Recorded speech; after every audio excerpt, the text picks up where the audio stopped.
leaders, and entrepreneurs.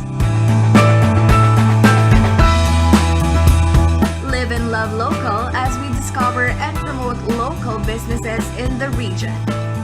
Out with business as usual, in with business unusual. Join me, Colette Hanson Nizon, every Wednesday, 7 p.m. only here on CLTV.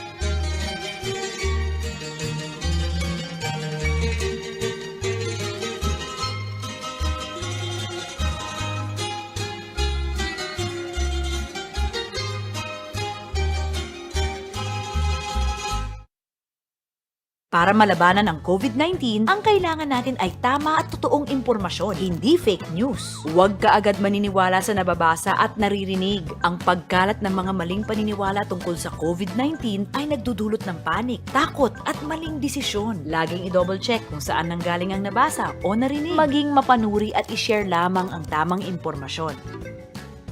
Sa wastong pag-iingat, ang virus hindi kakalat. COVID-19, kayang-kaya nating tapusin.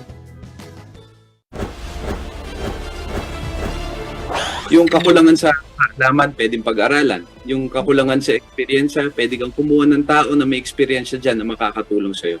Pero yung pagkatao ng isang Pilipino, no, buhat na yan ng dinaanan mo sa buhay. Kami, mas nakafocus kami dun sa mga bagay na kaya niyang gawin, mga bagay na kaya niyang ibigay, mga kaya niyang ibigay sa mga tao.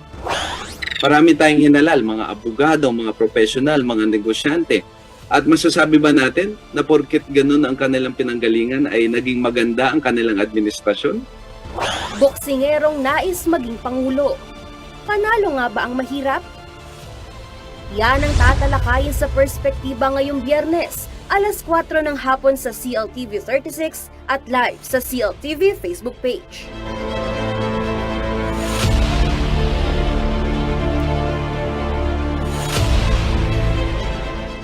Mga impormasyong medikal na makatutulong sa pangangalaga ng inyong katawan. Dagdagan ng inyong kaalaman sa tulong ng mga health experts mula sa Philippine Heart Association Central Luzon. Let's Talk Heart to Heart, tuwing Sabado, alas 8 ng gabi, dito lamang sa CLTV.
Umagat Panapon, Pampanga, magandang hapon Central Luzon. Oras na naman ho para sa 60 minutong mainit na balitaan. Dito ho sa inyong paboritong programa tuwing hapon. Ito ho ang CLTV Balitaan at ang inyong lingkod, Justin Dizon. Kabalen, samahan ho ninyo ako ngayon para pag-usapan natin itong mga naglalakihang balita sa Central Luzon at maging sa loob ng ating bansa. Gaya na lamang ho nitong nangyayaring bagyo na nananalasa ho dyan sa may bahagi po ng Kabisayaan at sa Mindanao. Yun ho mga kababayan natin na nariyan. Kami ho ay kaisa ninyo dun sa pagdarasal at ika nga ay pananalangin na matigil na ho yung hagupit ng bagyong Odette dyan. At para ho sa mga kababayan naman natin dito sa Central Luzon na nag-aantay din ho ng update dahil may mga kamag-anak o kaibigan dyan sa mga lugar na yan. Ayan, ihatid ho sa atin yan mamayang alas 6 ni Kuyang Manny Esguera ng Pag-asa kung ano ho yung magiging sitwasyon. Pero ngayon, basahin ko na rin ho ito ho update na mula naman sa Pag-asa kaninang alas 2 lamang ho ng hapon bago tayo sumanghimpapawid. Ito ho yung patuloy hong pananalasa nga ng bagyo mararanasan ho sa mga iba't ibang bahagi ng bansa, partikular na ho. Diyan nga, gayang na nabanggit ko sa may Visayas at Mindanao. Ito hong signal number 1, signal number 1. Unahin na po natin, ito ay nakataas pa din dito ho sa mga iba't ibang lugar. Diyan, ayan, sa Batangas, gaya na lamang southeastern portion ng Quezon, at yung Marinduque, Masbate, Mandaon, Palanas, ayan, sa sa may Masbate ho yan. At ito ilang bahagi din ng Romblon, At yung Visayas naman ho, nakababa pa rin yung signal number 1 dyan ho sa may tinatawag na western portion ng Bohol. At ito ilang bahagi din, gaya na lamang ho ng Siquijor, Cebu, kabilang ho dyan yung Bantayan Islands, yung Negros Occidental, ilang bahagi ng Negros Occidental, Negros Oriental, yung Capiz, ilang bahagi ng Iloilo at yung ilang bahagi din po ng Aklan. At sa Mindanao naman, yung Zamboanga del Norte, yung northern portion nito ay kabilang din ho dyan sa mga napailalim o nasa ilalim sa signal number 1. At mga kabalin, mga karihon, ito ho, meron hong signal number 2 naman na update. Ito ho yung asahan ho, yung damaging gale storm, o yung gale to storm forces na papasok ho. Malakas na hangin sa loob ng 24 oras. Ito ho yung sa may Luzon, ito yung bahagi ng Oriental Mindoro, yung southern portion ho ng Oriental Mindoro at gayon din sa may southern portion naman ng Occidental Mindoro at yung ilang bahagi din o yung gitnang bahagi ng Palawan at yung kabilang na dyan, yung Kalayaan at Kalamian Islands. At dito naman ho sa may Visayas, signal number 2, yung southwestern portion ho ng Negros Occidental at yung ilang bahagi din naman nitong Guimaras o kabilang din dyan sa signal number 2. Mga karehiyon, meron ho tayong signal number 3 naman. Inanunsyo din ho. Ito ho yung tawag dito, ayan, northern portion ho ng Palawan. Ito yung El Nido at yung Puerto Princesa, Cuyo Island. Yan ho yung nasa signal number 3 ngayon. At yung binanggit ko naman kanina, yun ho yung sinasabi nating signal number 2. Yung bago ho yung itong ilang bahagi ng Palawan at gaya ng Puerto Princesa, El Nido, Dumaran, Rojas, San Vicente at Cagayan Silio at Cuyo Islands. Ayan ho, marami ho tayong mga kababayan sa mga oras na ito ang lumikas na rin sa kanilang mga tahanan matapos nga hong abutan ng tubig baha, At ito hong malalakas na hangin na bunsod ng bagyong Odette. At dito naman ho sa Central Luzon, kumilos naman ang iba't ibang organisasyon, pribado man, yung para magpaabot ng tulong sa ating mga kababayan. Maaari ho ngayong magtungo dito ho sa mga tanggapan o yung ilang Facebook pages ng mga NGO na inyong kinabibilangan o di kaya naman ay sa DSWD para makita ho kung ano yung relief efforts itong ating pamahalaan kaugnay ho nitong bagyong Odette para ho doon sa mga kababayan nating sinalanta ng bagyo. Ayan, tuloy-tuloy ho tayo dito sa ating balitaan at kung kayo ho ay may in-organize din na relief efforts, ayan, pwede ho kanyong ilagay dito sa ating comment section para ho makita rin ng ating mga kababayan kung paano sila magpapadala ng tulong dyan sa mga nasalanta ng bagyo sa may Visayas at Mindanao. Okay, sa puntong ito makakasama naman natin ang ating reporter na si Kuyang Paulo G. Santos na kani-kanina lamang ho ay nakapanayam itong dating COMELEC Chair, Attorney Christian Monsod, na ngayon ho ay aktibong-aktibo naman sa kampanya laban sa political dynasty at syempre bilang isang election advocate po, no, kabilang na rin diyan sa kanilang isinusulong ay yung malinis at patas na eleksyon at yung matalinong pagboto itong ating mga kababayan. Pero mamaya, bago natin pag-usapan yan, Kuyang Paulo, kukumustahin muna kita at dahil na-miss ka namin kahapon hindi ka namin nakasama dahil meron kang ibang duty na tinatrabaho. Pero alam mo, ang saya ng Giant Lantern Festival. Ano? At kung iyong tatanungin, syempre binabati natin yung City Government ng San Fernando at yung organizing committee ng Giant Lantern Festival 2021. Nakanood ka ba sa television? Kasi live yan sa CLTV. Nako, Kuya Justin, ang daming sumubaybay dyan. Tsaka nakita ko, taas ng viewership natin sa online. Dahil simulcast ho talaga. At abangan ho ninyo yung replay, kayo po mga nanonood. At meron pa nga ako nakita mga comment doon sa dami nitong mga kababayan natin na nasa tawid dagat, Kuya Justin.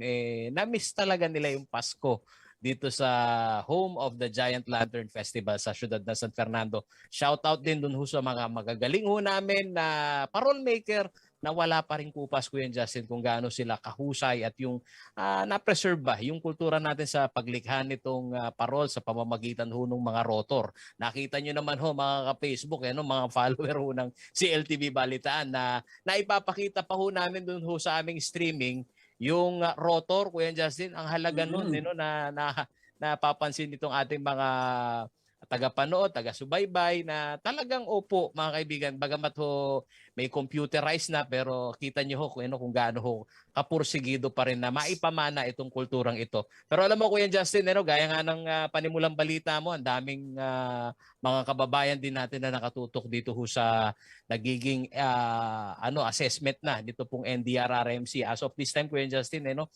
isa ho yung kumpirmadong patay dito ho sa Bagyong Odette, Kuya Justin. Ma-update lang natin yung ating mga taga-subaybay ngayon. At dalawa yung sugatan yata, kung di ako nagkakamali. Buhat ho dito sa ilang beses na landfall. Halos 9 na beses to, Kuya Justin. Mula alauna ho ng alauna imedya. Ito, nakatingin ngayon ako, Kuya Justin, dito sa report ng NDRRMC na una hong naglandfall itong Bagyong Odette dito sa area ng Siargao Island. Napakagandang beach nito, Kuya Justin, dito sa Surigao del Norte. At alas 3:10 kahapon po ang binabanggit ko. Dito naman po sa Cagdianao, Dinagat Island, na yung mga sharer natin sa panahon ngayon, Kuya Justin, na mga netizen na ibabahagi ho yung kanilang video at talagang magugulat ho tayo kapag panahon nito pong bear season, napakalakas ho nitong bagyo na dumadaan ho dito sa ating bansa. At alas 4:50 naman ho yung nangyaring third landfall dyan naman po sa area ng Liloan, Southern Leyte. Nakita ho natin mga simbahan, mga establishmento, talaga pong may mga bubong na pinalipad ito pong Bagyong Odette. At alas 5:40, Kuya Justin, fourth landfall naman sa Padre Burgos, dyan ho sa area naman ng Southern Leyte.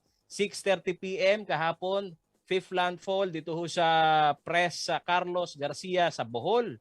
At 7:30 p.m. Choy-Choy, yung sixth landfall dyan naman sa Bien Unido, Bohol. At alas 10 ng gabi, yung ikapitong landfall dyan ho sa Karkar, Cebu. Halos talagang napunteriya ho nito yung area ng Visayas region at malaki din yung epekto nito pong weather system dahil nakita ho ninyo ang laki ng diameter nitong bagyo kaya sakop pati mga kaibigan ito pong ilang bahagi ng Mindanao region. At nito nga hong araw alas 12 naman ho ng madaling araw o kaninang 12 a.m. yun hong 8th landfall diyan naman ho sa La Libertad Negros Oriental. Kaya mga kaibigan, kayo po mga taga-subaybay ng CLTV Balitaan, maigi ho yung sinasabi ni Kuya Justin na sa panahon ho ngayon ng pagbibigayan at maramdaman ho natin yung Pasko ng pagbibigayan ika. Kayo ho ay mapagbantay at sikapin natin, Kuya Justin, na purutin yung puso ng ating mga kababayan na kung paano sila makatulong. Lalong-lalo na ho dun sa mga kapuspalad na sa ngayon ho ay nananatili sa mga evacuation center. At kung tinatanungan mo ko, Kuya Justin, dito sa report ng NDRRMC, kung gaano ba karami itong mga nasa evacuation na area, sa mga oras ho na ito, ang mga apektadong pamilya, patuloy hong dumarating ito report mula ho sa NDRRMC, nasa 12,829 na ho yung affected families, at yung affected person naman, Kuya Justin, nasa 44,264 at 262 na affected barangay dito ho sa mga dinaanan ng bagyo, Kuya Justin. Okay, ayan, maraming salamat Kuya Paulo dyan sa iyong update, karagdagang update kaugnay ng bagyong Odette, dahil alam mo magpapasko Kuya Paulo no? At ganyan na lamang yung ika nga, syempre kagabi habang tayo dito sa Pampanga at sa buong Central Luzon ay nagkakatuwaan naman dahil dun sa mga magaganda at naglalakihan at makukulay na parol na gawa ng ating mga lantern makers dito sa Ciudad San Fernando, ay may mga kababayan naman tayong hinahagupit ng bagyo. Alam mo, napakahirap din talagang ika nga magsaya pag mga ganitong pagkakataon, lalo na gaya nga ng nabanggit natin, magpapasko, pero may mga kababayan tayo na nawalan ng tahanan at may naiulat na ho na nasawi dahil sa pananalasa ng bagyo. Siguro ito yung magandang gagawin natin sa mga darating na araw ho. Antabayanan nyo lamang dito sa CLTV Balitaan at CLTV News yung coordinated efforts ho ng mga private sectors at maging ng ating DSWD kung paano makapagpapadala. Maging ang simbahan, Kuya Paulo, dahil napaka-aktibo ng simbahan din dyan sa mga donation drive. Kung paano makapagpapadala ng tulong at anong klaseng tulong yung kailangan din na pwedeng iabot natin doon sa ating mga kababayan. Dahil kung maalala mo, Kuya Paulo, yung Yolanda tumama, magpapasko din eh. Di ba? Yung parang... At ito'y kung maisalarawan nga nitong mga nandito sa area ng Visayas Region at Mindanao Region, para bagang bumabalik sa kanilang alaala, tumama pa yata yung eksaktong petsa nitong malakas din na bagyo na kung tawagin Sendong, Kuya Justin. Kaya isa pa yun, oo. Yung pag-apaw ng ilog, lakas ng kita mo sa mga video na ipinapadala ng mga netizen, kung gaano nila kung gaano ho kalakas yung hangin at tubig ulan. At siya naman pong nakikita ho natin na rumaragasa yung malakas na tubig at natutumba ho yung mga infrastruktura na hindi ho natin sukat akalain na ganon na lang ho kalakas itong bagyo na ito. Pero expected na natin, Kuya Justin, sabi nga nitong mga weather meteorologists, pagka ganito hong bear season, napakalakas nitong bagyo. Okay, Kuya Paulo, puntahan naman natin yung isang balita na naibahagi natin kanina. Ito nga naging panayam mo kay Attorney Christian Bunsod. Alam mo, napaka-importante itong ganitong mga ikakapaksa. Lalo na ilang buwan na lamang, 5 buwan na lamang, o kulang 5 buwan na lamang bago itong ating halalan 2022 at sa mga nagdaang araw kaliwat kanan itong nakikita nating pagpapakita o yung pagpaparamdam nitong mga would-be candidates dahil hindi pa officially start yung ating election season so tatawagin natin silang would-be candidates pero ito na nga para ipakilala yung kanilang pagiging kandidato sa darating na halalan. Ito si Attorney Christian Bunsod, para sa kaalaman ng lahat, siya ay nanilbihan bilang isang chairperson ng Commission on Election at isa rin siya dito sa ating mga abogado na bumuo ditong ating kasalukuyang konstitusyon. So ganun na lamang din yung kanyang pagiging eksperto at matatas pagdating sa usapin ng ating batas. At isa doon sa mga sinusulong, gaya nga ng nabanggit natin kanina, ay itong anti-political dynasty at yung wastong pagboto. So meron nagawang report si Kuyang Paulo at ito mapapanood naman ninyo sa year-ender special itong ating programang CLTV Balitaan at CLTV News. Pero ngayon babanggitin na ni Kuyang Paulo dahil napaka-importante, Kuyang Paulo. Sige, ibahagi mo doon sa ating mga manonood kung ano nga ba itong payo sa kanila ng ating dating COMELEC Chair, Attorney Christian Bunsod.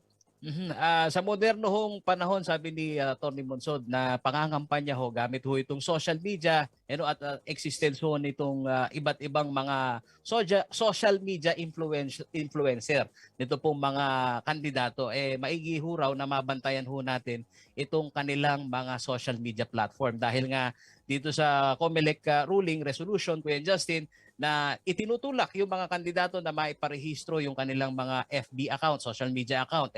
At ito ho yung pagkakataon na makita ho natin kung paano ho nila i-establish yung kanilang impormasyon, lalo na ho yung mga track record, sabi ho ni Attorney Christian Monsod, isa hong payak daw na barometro para ho ating maunawaan na mga botante kung sino ho ang karapat-dapat na kandidato o yung ating pong mga iluluklok dyan ho sa gobyerno. Ang mga kandidatong sinungaling, Kuya Justin, at ang kandidato ho na para naman sa katotohanan.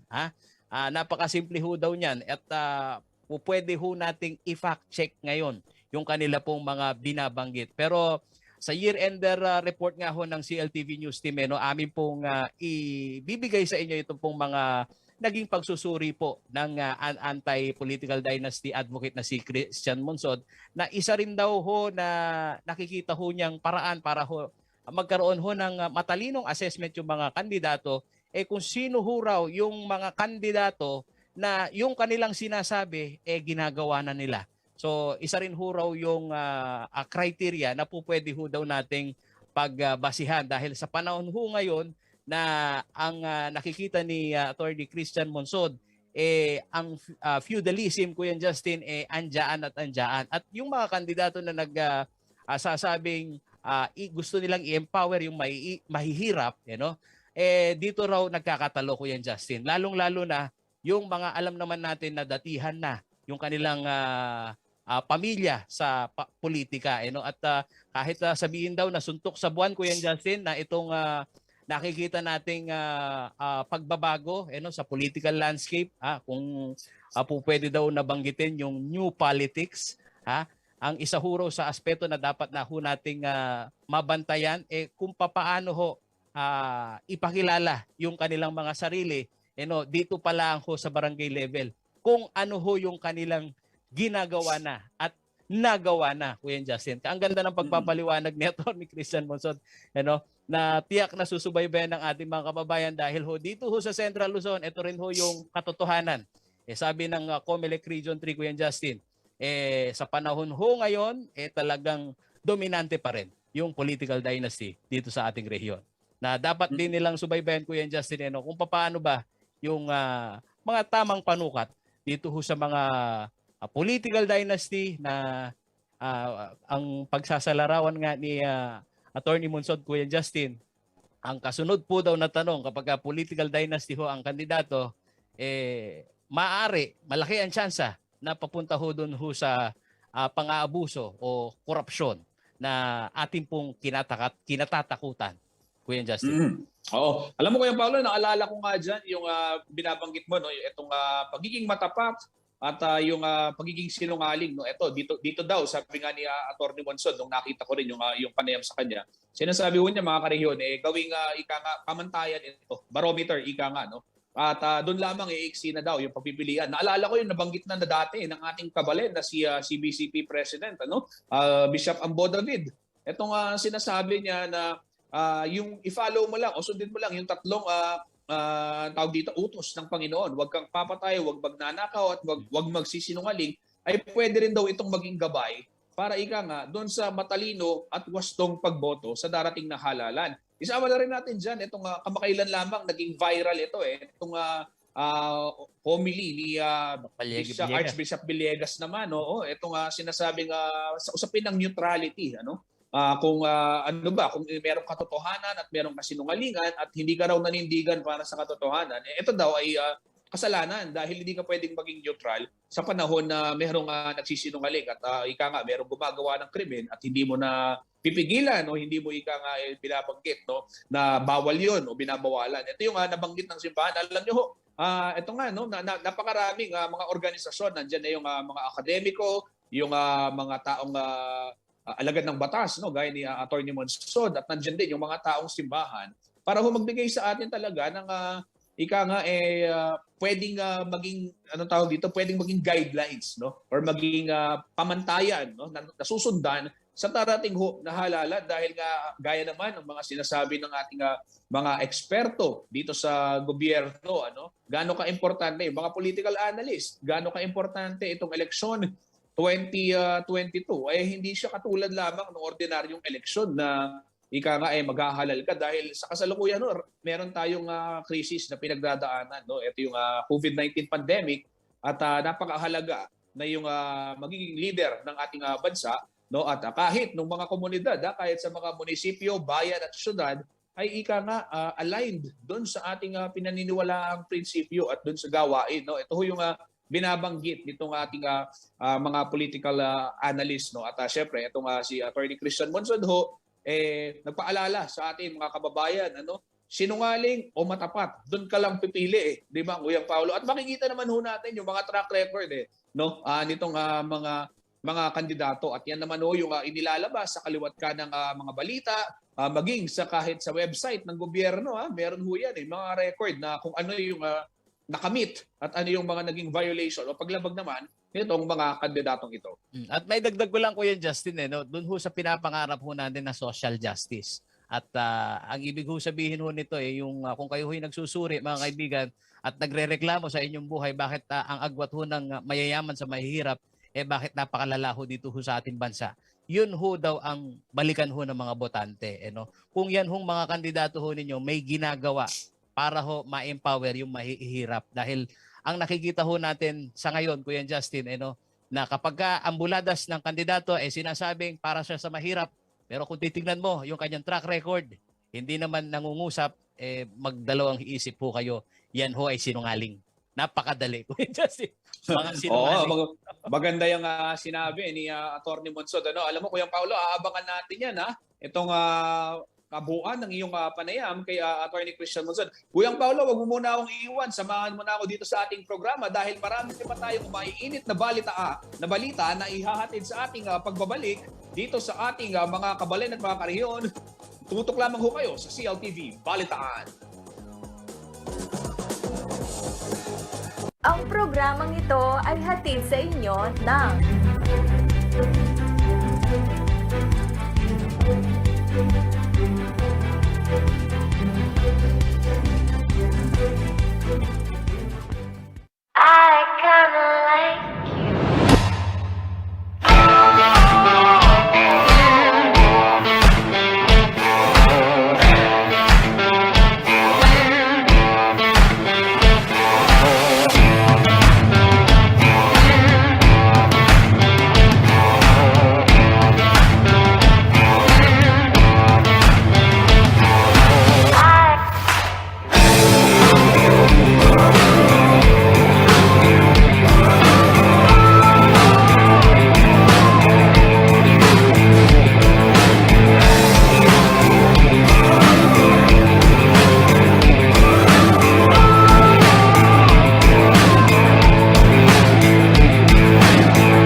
Ang wasto at regular na paghuhugas ng kamay ay ang pinakamabisang paraan para makaiwas sa COVID-19.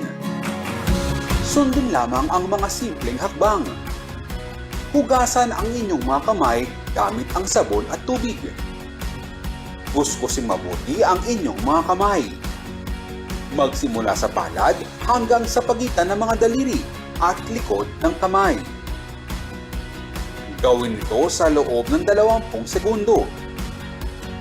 Panlawang mabuti ang inyong mga kamay at patuyuin ito gamit ang malinis na tuwalya. Laging tandaan, ang tubig ay sandata laban sa COVID-19. Ugaliing maghugas ng kamay sa wastong pamamaraan. Ang paalalang ito ay hatid sa inyo ng Prime Water.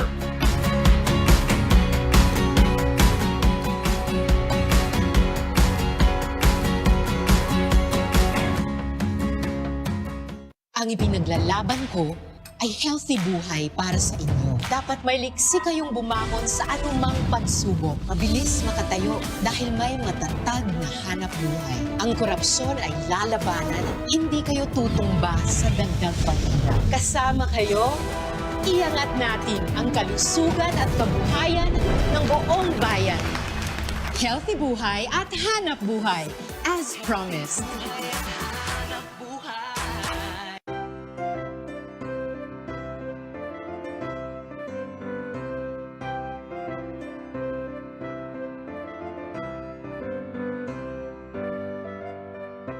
Pagpasok pa lamang ng Burmans dito sa Pampanga, unti-unti nang nagsasabit ng mga palamuti sa kanilang mga tahanan ang mga Kapampangan. Dahil maliban sa masayang bonding ito ng pamilya, excited na rin sila sa nalalapit na Kapaskuhan.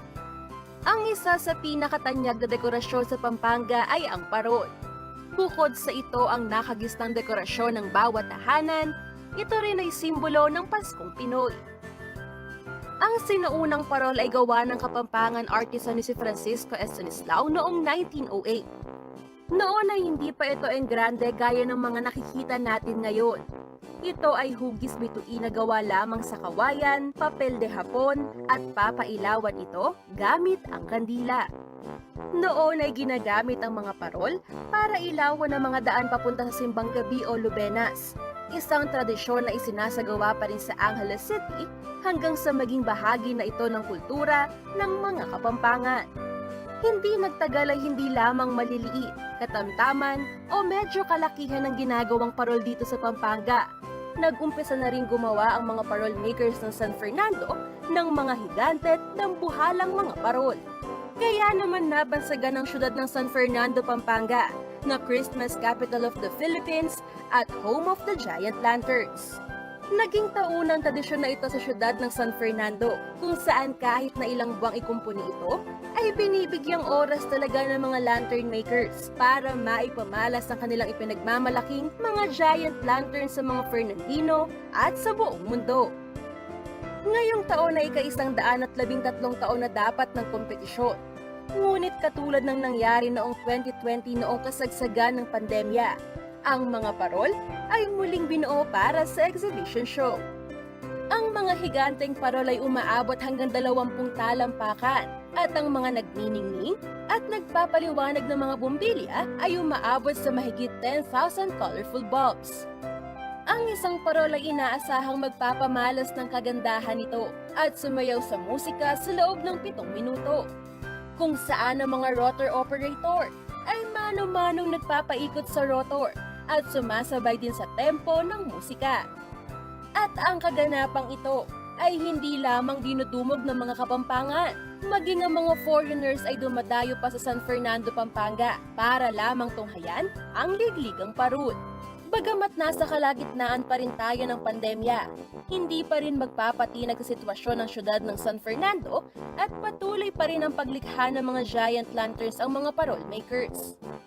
Ang parol ay nananatiling simbolo ng pag-asa para sa mga Kapampangan at sa buong mundo na bagamat tayo ay nasa pandemya, ay matatapos at malalampasan rin natin ito. Patuloy pa rin ibabroadcast ng CLTV ang mga parol na iindak sa musika at magpapailaw ng ating mga gabi ngayong Disyembre. Tiyak na matutuwa ang bawat miyembro ng pamilya at naway magbigay pag-asa sa lahat na sa kabila ng mga pagsubok ay mapagtatagumpayan natin ang lahat ng ito. Katulad noong nakaraang taon, hindi pa rin mapapanood ang mga ito ng personal, ngunit maaari itong mapanood live sa CLTV Facebook page, free-to-air TV at sa 40 cable partners. Kaya naman buong mundo, markahan na ang inyong kalendaryo dahil magpapamalas muli ang mga barangay na lalahok sa Ligligang Parol 2021 sa darating na December 16, 5 p.m. Samahan ninyo kami para sa isang maningning at kamanghamanghang gabi dito lamang sa CLTV. Virtual Kita Kids! Yung kakulangan sa kaalaman, pwedeng pag-aralan. Yung kakulangan sa eksperyensya, pwede kang kumuha ng tao na may eksperyensya dyan na makakatulong sa'yo. Pero yung pagkatao ng isang Pilipino, no, buhat na yan ng dinaanan mo sa buhay. Kami, mas nakafocus kami dun sa mga bagay na kaya nang gawin, mga bagay na kaya niyang ibigay, yung kaya niyang ibigay sa mga tao. Marami tayong hinalal, mga abogado, mga profesional, mga negosyante. At masasabi ba natin na porket ganun ang kanilang pinanggalingan ay naging maganda ang kanilang administrasyon? Boksingerong nais maging pangulo. Panalo nga ba ang mahirap? Yan ang tatalakayin sa perspektiba ngayong Biyernes, alas 4 ng hapon sa CLTV 36 at live sa CLTV Facebook page.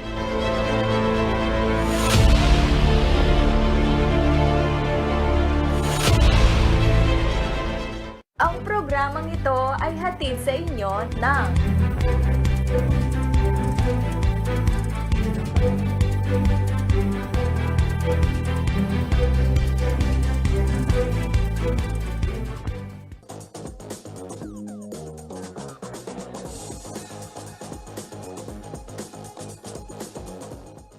Nagbabalik po ang CLTV Balitaan at sa puntong ito mga karihon, pag-usapan naman natin itong isang magandang balita, yung inaasahang pagdami ng trabaho sa mga Freeport Zone, lalong-lalo na ho dyan sa may Freeport area of Bataan. Dahil alam naman ho natin, isa sa mga labis tinamaan nitong COVID-19 pandemic dyan sa may lalawigan ng Bataan ay yung Freeport area matapos nga magkaroon ng local transmission dyan ho sa may bayan ng Maribeles. At para talakayin ho yan, ayan, makakasama natin dito sa ating programa ang ating reporter na si Rainiel Pawid at syempre hindi pa tayo iniwan ni Kuya Paulo G. Santos para pag-usapan itong mga malalaking issue dito sa Central Luzon. Rainiel, kumusta itong Freeport area of Bataan at ano ang nakikita ng gobyerno na bounce back plan para sa mga kababayan nating nagkatrabaho dito?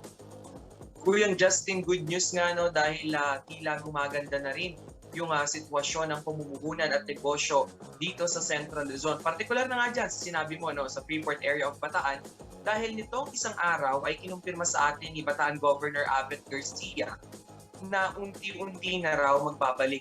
Ito ang bilang, yung normal na bilang ng mga empleyadong tatanggapin nila dito sa loob ng naturang Freeport. Sa kasalukuyan kasi Kuyang Justin, nasa 30,000 pa lamang yung mga Bataenyo or yung ilang empleyado na nagtatrabaho doon sa AFAB or doon sa FAB, At yung normal na bilang niyan ay nasa 50,000 at yung mga pangunahing industriya nga na naapektuhan nitong pandemic ay yung production at yung ilan doon sa mga electronics. At matatandaan natin na yung FAB din yung tahanan ng isa sa mga face mask maker dito sa Pilipinas. Kuyang Justin. Yun, ang ganda ng balita mo. Yun, Yes, Kuyang Paulo, Ayan, kasama natin si Kuya Paulo. Narinig mo ba yung balita dyan sa FAB, Kuyang Paulo? Oo, shout out sa lahat ng ating mga kababayan na naghahanap ng trabaho. Alam niyo na, kayo po ba nga nagsasabi dyan na may New Year resolution na kayo ho ay magbabanat na ng buto. Ayan, pagka may binabalitang ganyan, Kuya Justin at Rainiel, talagang maraming tatamaan nito. Lalo na yung ating mga, ayan yung mga naghahanap ng trabaho. Nabanggit ba ako yung Rainiel, na dito sa mga prioridad na mabigyan ng trabaho, alam naman natin itong FAB, andyan itong mga factory, di ba? Ito bang mga magbubukas ng posisyon for regular din ito na pwedeng makabuhay talaga ng pamilya? Rainiel? Yes, magandang tanong yan, Kuyang Paulo. Yan din yung una nating naitanong kay Governor Abet Garcia. At ayun nga, sinabi nila na napagdesisyon na ng AFAB at ng provincial government ng Bataan na permanent din itong ibibigay at hanggat sa maaari ay magkaroon ng rehire o yung mga nawalan ng trabaho nitong pandemic ay sila rin yung pupunan doon sa mga posisyon na nabakante nga dahil nga sa nagdaang mga restriction o krisis na ito. Pero Kuyang Paulo, ito pa yung maganda dahil tinutungo nila ngayon yung way doon sa inclusive growth. Ito yung kung sino man sana yung mga nasa Bataan na walang trabaho, sila muna yung bigyang prioridad. Pero sabi nga nila na hindi daw dapat isang tabi na kailangan fit pa rin doon sa hinahanap na posisyon. So ngayon yung yes, Kuyang Justin. Rainiel, maputol lang kita. Nabanggit po kasi na dapat fit pa din doon sa hinahanap na posisyon. At hindi prioridad itong mga kababayan natin dyan sa Bataan. Pero syempre, ayaw naman din nilang isalang-alang yung mga kukunin nilang mga trabahante dyan. Rainiel, para lang sa kaalaman ng ating mga kababayan, ano ba yung pangunahing mga industriya o yung mga malalaki na industriya o mga pagawaan di kaya na makikita dyan sa loob ng Freeport area of Bataan? Kasi alam ko si Kuyang Paulo, pag napapadpad dyan, ang panay-uwi niya mga isda dahil malapit din sa karagatan yan di ba? Pero sa loob ng FAB, parang wala pa ako naaalalang naging pasalubong ni Kuyang Paulo mula dyan mismo sa loob ng FAB. Ay naku, Kuyang Justin, eto sa panahon na to, siguro yung mga kaibigan ni Kuyang Paulo dyan, no? Maaari na siyang bigyan ng mga oportunidad at maisabi dun sa mga followers ni Kuyang Paulo na naghahanap ng trabaho. Tama ka dyan, yung mga industriya na hinahanap. Unang-una, syempre, yung sa manufacturing. Alam naman natin na nasa pub yung mga pagawaan nitong base product na mga bag, mga luxury bag at mga luxury outfit, no? Yung mga pants, yung mga polo na dinadala pa sa ibang bansa. Pangalawa, nandiyan pa rin yung mga electronics, Kuyang Justin. So, ayan yung mga pangunahin na trabaho na hinahanap sa ngayon dyan sa loob nga ng AFA. Yung Paolo, baka naman na may mga kakilala ka na nais mag-apply, ngunit sinabi rin naman ng provincial government na kahit na may tinatahak silang inclusive growth, ay welcome pa rin itong mga karatig bayan na nakapalibot nga dito sa Bataan. Kuyang Paolo. Oo, at saka itong usapin dito ho sa mga magbubukas na oportunidad, mga kaibigan,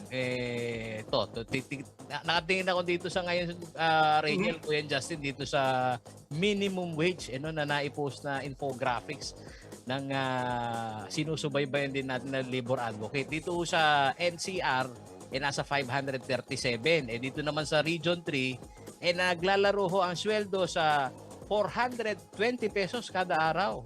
Malaking bagay na, Kuya Justin at Rachel. Nabanggit ba magkano sweldo? Syempre, Kuyang Paolo, no, yung swelduhan dyan ay depende pa rin dun sa position. Pero tama ka yan sa sinabi mo na 400 plus, ayan pa rin yung base, no, dun sa mga entry level na worker dito sa atin sa Bataan, and most especially dito sa buong sa 7 probinsya nga ng Central Luzon. Ang naiba lang naman dyan, Kuyang Paolo, is yung sa bahagi ng Aurora na mas mababa ng kaunti. Dahil sabi nga nun sa labor, depende rin yan dun sa dami ng ino-offer na trabaho at yung accessibility dun sa ating mga karegyon. Kuyang Paolo. Okay, sige, Kuya Paolo, sige, baka may tanong ka pa kay Rachel. Yun, Kuya Justin, sigurado itong mga nakikinig ngayon sa atin, meron ng meron ng mga ballpen at papel at para ano ba ito? Dadaan ng peso. Dadaan muna nitong provincial government, itong employment department. Kuyang Paulo, dalawa yung pamamaraan para makapag-apply, no. Unang dumaan dun sa peso under sa provincial government at yung pangalawa ay yung direkta nga natitingin dun sa afab.com, no, dun sa kanilang official website, at doon din pinapaskill yung mga opening, no, yung kung ano nga ba yung mga kinakailangan na trabahante ngayon doon sa Bataan. Ako, good news ho yan, mga kaibigan. Yun daw website ng PAB. Bumisita ho kayo at pwede rin ho kayong rumekta dito naman ho sa tanggapan ng peso ng provincial government ng Pampanga. Kuya Justin. Bataan, Kuyang Paulo. Ayun, Provincial Bataan, government ng Bataan. Ayan. Baka puntahan nila yung Kapitolyo, hanapin nila yung Okay. Maraming salamat, Rachel Pawid, sa yung ulat at good news yan para sa ating mga kababayan. Happy Friday sa iyo, Rachel.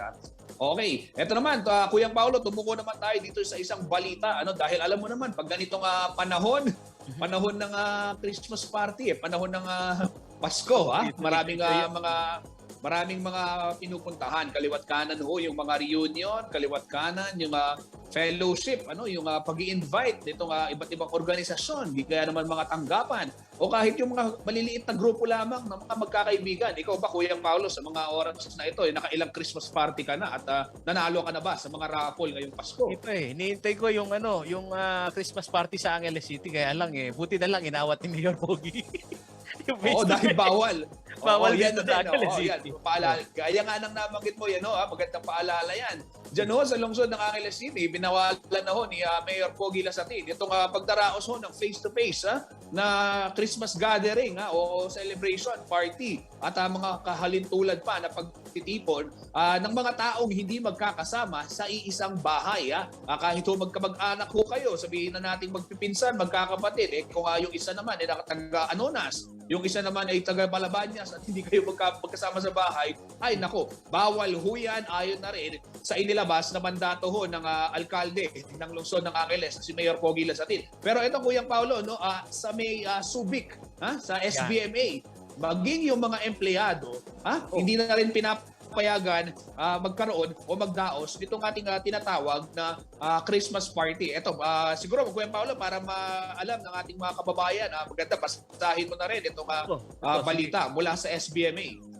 Opo, upang matiyak ho raw ang kaligtasan nito pong mga empleyado, abay nagdesisyon ho ang Subic Bay Metropolitan Authority o SBMA na ipagpaliban pa rin ho ang mga nakagawiang face-to-face Christmas party at gawing virtual ang kanilang Thanksgiving program. Paano kaya Kuya Justin yung nito, yung mga games nila, no?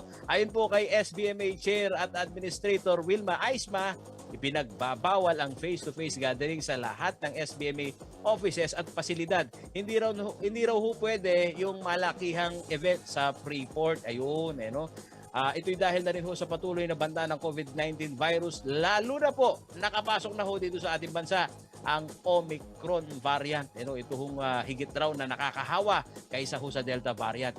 Ipagpapaliban din, Kuya Justin, ang New Year's countdown. Nako, ito pa man din ang paborito ng ilan nating mga kababayan dahil dyan ho sa Subic Freeport Zone naandyan ho yung mga malalaking puno at ramdam mo talaga ang sariwang hangin. Isang pagdiriwang na popular ho dyan ho sa lugar na dinudumog ng mga turista mula ho sa kalapit na probinsya. Siyempre dito ho sa Pampanga, yung mga Kapampangan dumadako ho dyan. At gayon na rin ho yung mga taga Metro Manila. Ayon na rin ko kay Attorney Aisma, bumaba man ang rate ng infection dito ho sa kanilang lugar, hindi na raw nila hahayaan pang magkaroon ng surge. Ito hong surge ng COVID-19 ang kinatatakot nila tulad ho ng naranasan sa ibang bansa. Nga naman, Kuya Justin, kapag kasi may mga gathering na ganito at Christmas party ang pinag-uusapan, meron tayong mga kababayan na magtatanggal ng face mask. Natural, kakain. Tapos, Kuya Paolo, minsan nagpapa-parlor games pa. Yung halimbawa na lamang, yung hihipan mo yung harina para mahanap mo yung piso. Di ba? Siyempre, nakatanggal yung mask mo doon. Ayan, yung pinagmumula ng mga transmission yan. Alam nyo, mga karehiyon, nabanggit nga itong pinag-usapan natin ni Kuya Paolo na bawal yung face-to-face. Marami hong mga online na parties na ginagawa ngayon at maraming mga online games na pwedeng gawin. Na halimbawa na lamang yung Pictionary o yung papahulaan mo kung ano yung dinodrawing. Diba? Kasi madaling-madali ho yan sa Zoom o kaya sa kahit anong video conferencing platform, diba? Hindi na kailangan maghanap ng barya doon sa harina, Kuya Paolo, kasi yan yung paborito natin nung tayo kabataan, yung tipong naligo pa ka ng napuno na ng harina yung mukha mo and yet hinahanap mo pa rin yung piso, no? Si Choy Choy at saka si Lolo Ray ang inaabangan ko yan, Justin, na may pagkakait daw sa kanila. O sige, di bali na wala na yung ihipan ng harina, hanapin yung coins. Ang sa kanilang gusto nila usong-uso ngayon, yung sinasalok yung 1,000 piso. Oo, viral ho yan, mga kariyon, sa Twitter. Ayan, magandang, nabanggit mo yan, Kuya Paolo, magandang katuwaan sa bahay yan. Pero kung ikaw yung taga-Angeles, gaya nga ng nabanggit natin kanina, dapat kayo-kayo lang sa bahay ang gagawa ng challenge na yan, yung Sandok Pera Challenge na usong-uso ngayon sa TikTok, Kuya Paolo. At alam naman natin mga kaibigan, kapag ho ipinagkakahit sa atin ng isang pagkakataon, kayo ho'y magmuni-muni. Tingnan ho din natin ito humbutin ho ng layunin. Pero sa isang banda, Kuya Justin, sa ating pagbabalita, lagi hong andyan din ho yung reaksyon ng ating mga kababayan na sinasabing, bakit naman napaka-KJ nyo? Paano nyo babantayan yan? Totoo ba yan? Yun ho ang amin din pong babantayan dito sa CLTV News. Yun hong execution. Kasi Kuya Justin, baka naman kasi sabihin ng ating mga ka-Facebook, mga follower dito sa CLTV News, ibinabalitaan nyo nga, binabantayan nyo naman kung paano ini-execute. Yan ho ang aming susunod na ibabahagi sa inyo ni Kuya Justin kung paano execution dyan. Yan, tama. Kuya Paolo. At ito nga, kaugnay nga nitong sa Subic, huwag daw ho kayong mag-alala, kayong mga empleyado ng SBMA, dahil virtual man daw yung programa ngayong holiday, tiyak naman daw maraming aktibidad.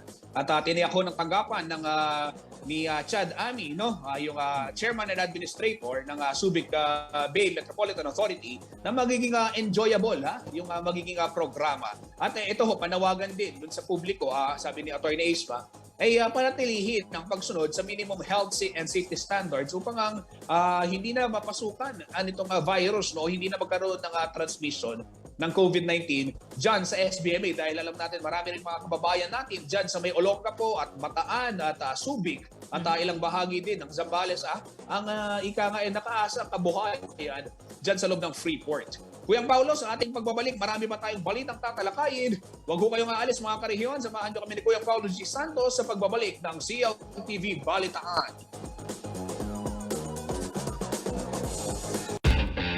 America's best-selling truck is here. More power, more tech, more truck. Ford F-150.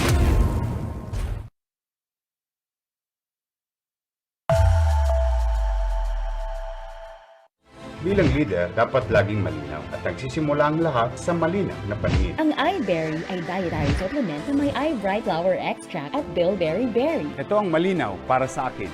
Mahalagang paalala, ang iBerry ay hindi gamot at hindi dapat gamitin panggamot sa anumang uri ng sakit.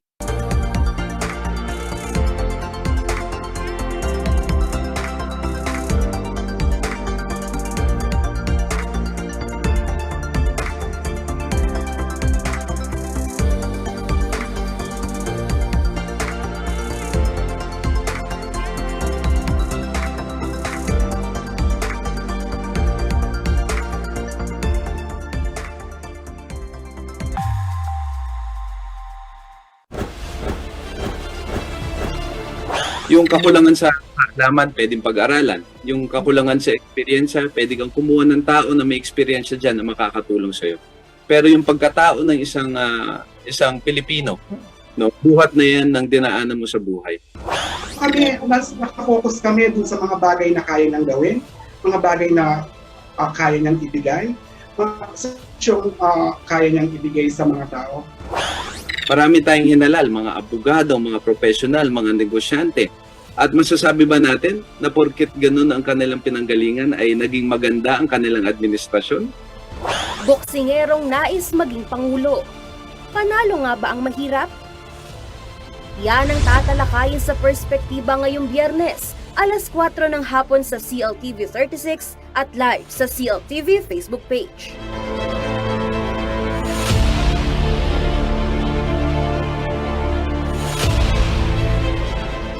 Ang programang ito ay hatid sa inyo ng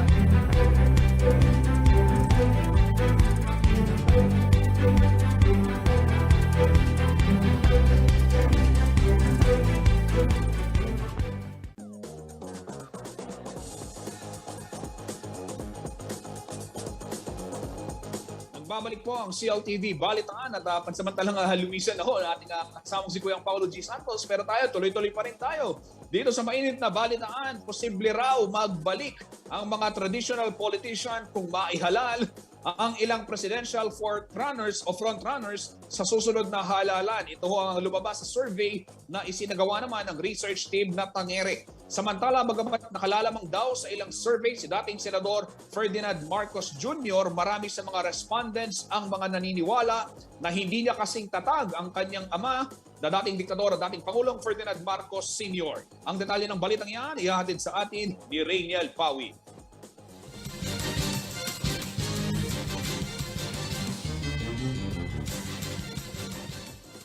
5 buwan bago ang 2022 national and local elections, kanya-kanya ng ikot upang manuyo ng botante ang mga nag-aasam na maluklok sa pwesto sa pamahalaan. Lalong abala ang mga kumakandidato sa pinakamataas na posisyon. Halos lahat ng presidentiables ay umiikot na sa bansa upang ipakilala ang kanilang sarili at napipintong kandidatura. Kasabay ng pre-election season ay pagsasagawa naman ng survey ng iba't ibang organisasyon para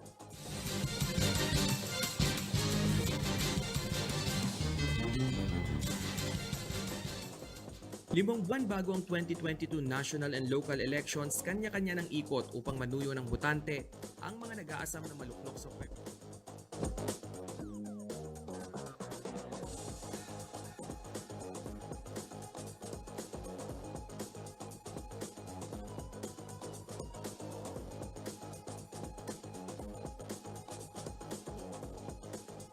Ayan, Kabalen, medyo nagkaroon lang tayo ng technical problem pero mamaya-maya ibabalita namin, ipapalabas namin dito sa CLTV ang balita hong yan. At syempre, abangan nyo rin mamayang alas 6. Kasama naman si Jennifer Salenga. Kabalen, alas 4 na ho, ako'y magpapaalam na. At para ho sa karagdagang detalye, maaari po yung mag-follow sa mga social media pages na naka-flash sa inyong mga TV at mobile screens. At sa ngalan ho ng buong pwersa ng CLTV News and Current Affairs, ako po si Justin Dizon. Ito ang CLTV Balitaan Kreyon. Happy weekend at mag-iingat po tayo palagi. Maraming salamat po.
Magandang araw Pilipinas, magandang araw Central Luzon. Nakatutok po kayo ngayon sa CLTV News Update.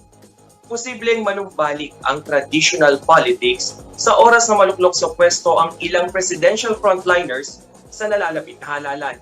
Yan ang lumabas sa survey na isinagawa ng research team na Tangere nitong December 13. Para sa karagdagang detalye, narito ang report.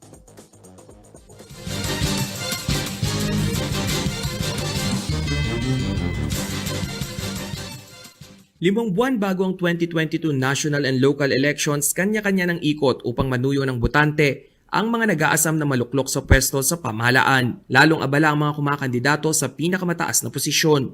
Halos lahat ng presidentiables ay umiikot na sa bansa upang ipakilala ang kanilang sarili at napipintong kandidatura. Kasabay ng pre-election season ay pagsasagawa naman ng survey ng iba't ibang organisasyon para pulsuhan ng mga botante. Isa na rito ang non-commissioned survey na Tangere na inilabas nitong December 14. Ang Tangere ay isang award-winning team na nagbibigay ng real-time action market insights para sa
Through CLTV, you can now have your very own TV commercial for your business at a reasonable cost.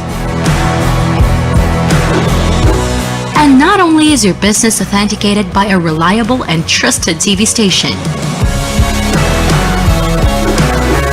you can also reach our captive audience through CLTV's various digital media platforms at the same time. Contact us to avail of these exciting advertising opportunities.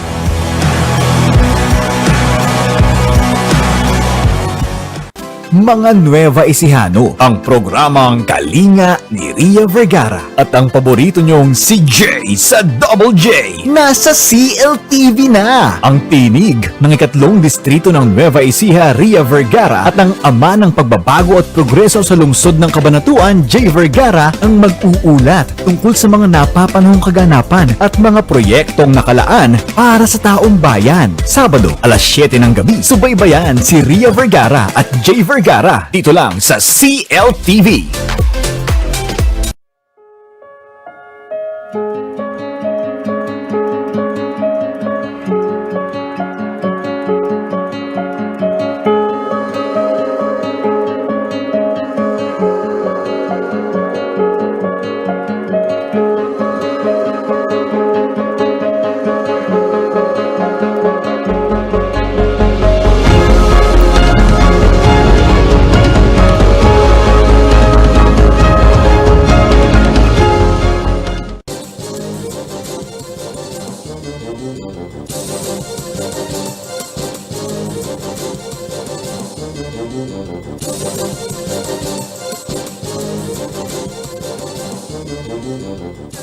Central Luzon ngayong araw. Paggawa ng paputok sa Bukawe, di raw pwedeng tuluyang ipagbawal. Regulasyon inilabas ng PNP at Provincial Government. Traditional politics posibleng manumbalik kung may hahalal ang ilan sa presidential frontrunners ayon sa survey. Face-to-face gathering sa mga opisina ng SBMA ngayong holiday season, bawal pa rin. at MRT-7 na magkokonekta sa Quezon City at San Jose del Monte inaasahang mag-operate sa December 2022.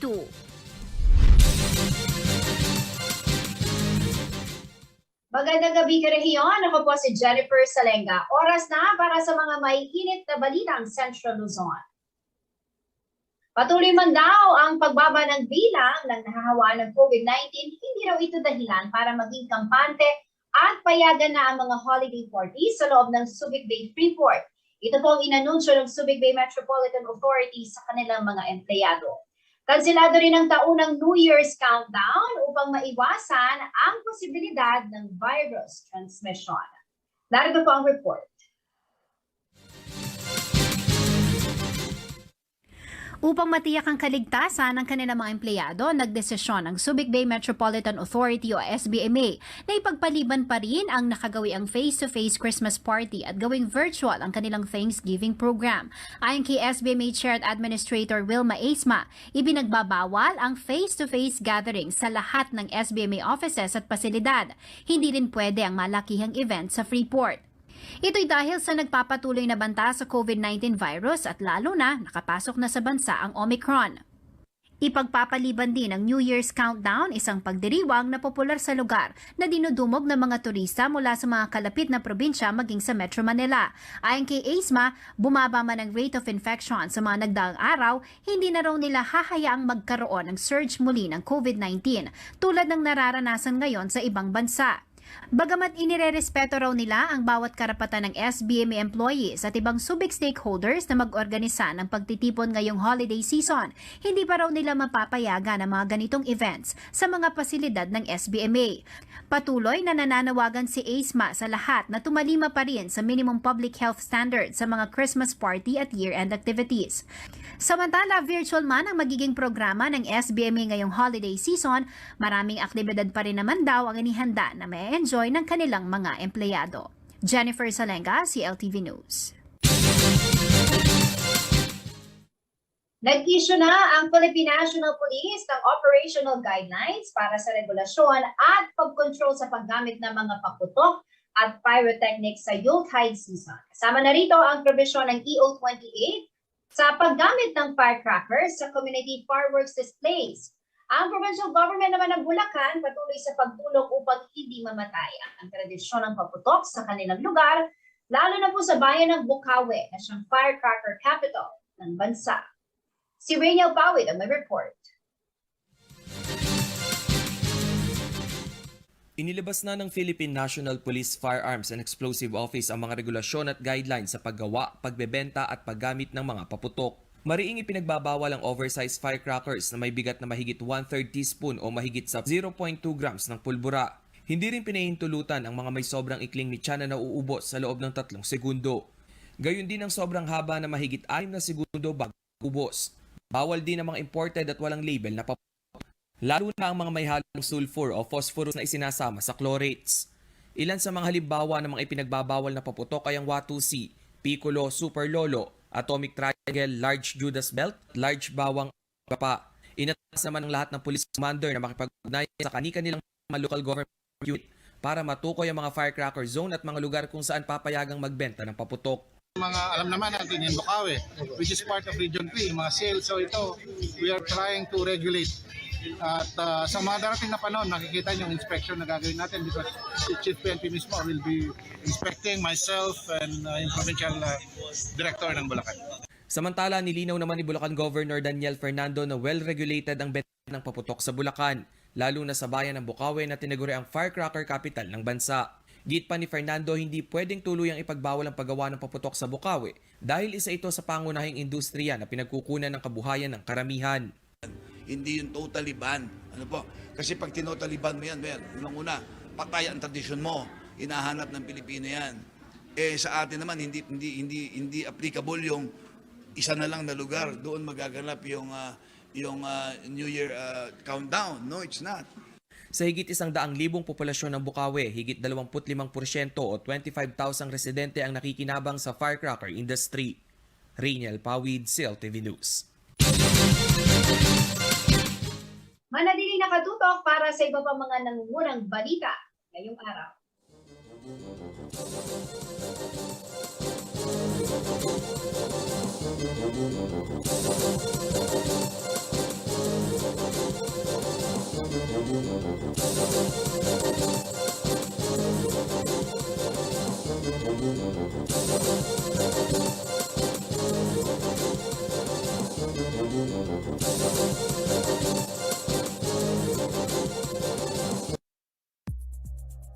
This program was brought to you by Shore 360.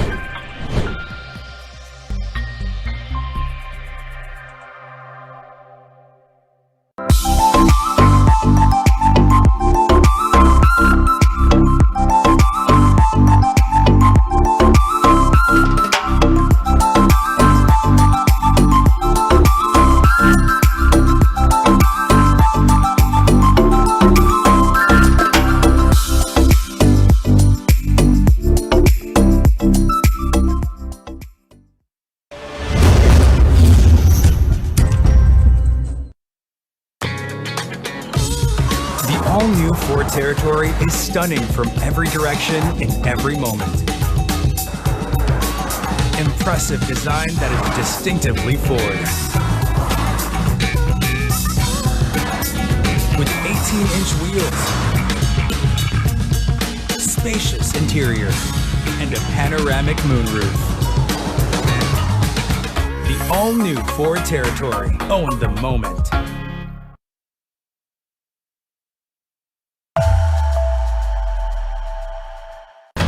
Ang wasto at regular na paghuhugas ng kamay ay ang pinakamabisang paraan para makaiwas sa COVID-19. Sundin lamang ang mga simpleng hakbang. Hugasan ang inyong mga kamay gamit ang sabon at tubig. Kuskusin mabuti ang inyong mga kamay. Magsimula sa palad hanggang sa pagitan ng mga daliri at likod ng kamay. Gawin ito sa loob ng 20 segundo. Panlawang mabuti ang inyong mga kamay at patuyuin ito gamit ang malinis na tuwalya. Laging tandaan, ang tubig ay sandata laban sa COVID-19. Ugaliing maghugas ng kamay sa wastong pamamaraan. Ang paalalang ito ay hatid sa inyo ng Prime Water.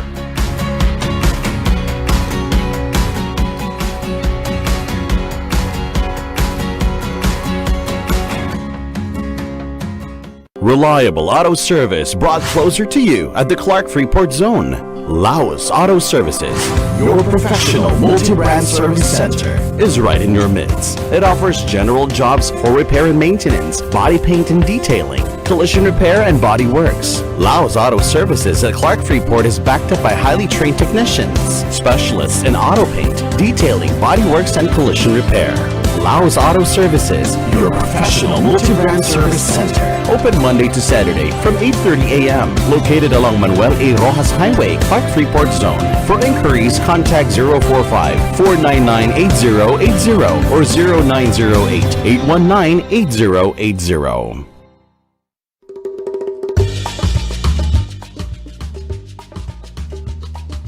Anyang Marcalpa Farmlands, Quezon, Pampanga.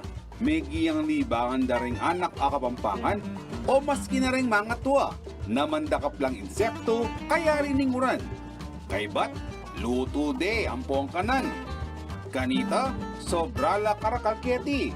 Ing pamandakap insekto taga nang maka-enjoy ang pong exciting kasi makatok nang la underground. Bang kanitang arakap mula, kailangan may gamitan ng gamat mo. O, atin na kang idea kingamon nun ko. Aywa, in kamaro o mole crickets. Kareng Kapampangan, considered ang delicacy. Dakala, patsekauran, ang pumabasahing gabun. King August, September. Keti Pampanga, ating papingbale na mag-celebrate Kamuro Festival, ing magalang. Manyaman taga ng mamangan exotic foods, lalo na't aliwaliwang luto, ing malyari mong gawan Kenny. Malyaring adobo, malyaring yalo meking bringi, at niyayaliwa pa. Aliwaya taga na yung Kapampangan ikakabalit, atakman mo na ba yung kamaro? Nung halipa, subuknan mo uling siguradong metong mo yung sagpin mo. Kanya yaman!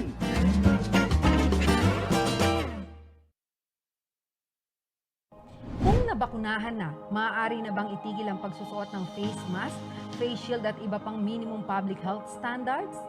Kahit na maaaring maprotektahan ka ng bakuna mula sa symptomatic at moderate severe COVID-19, maaari ka pa ring mahawa at makahawa.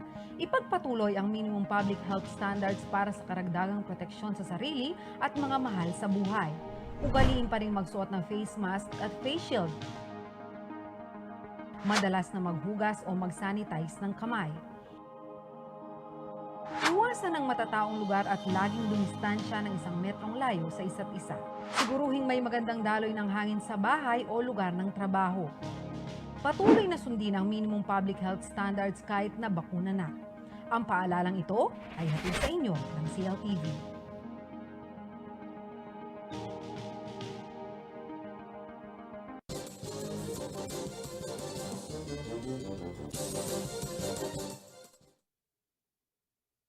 Nagbabalik ang CLTV News at sa iba pang mga nauunang balita, isa pong Tourism and Trade Expo, tampok ang mga produkto ng Gitnang Luzon at Soxargen ang binuksan sa publiko ngayong araw. Kaninang alas 4 po ng hapon nagsimula yan at nakatutok po sa event na yan live ang ating po kasamang si Paulo Santos. Paulo, ano na ba ang mga dapat dyan? Marami bang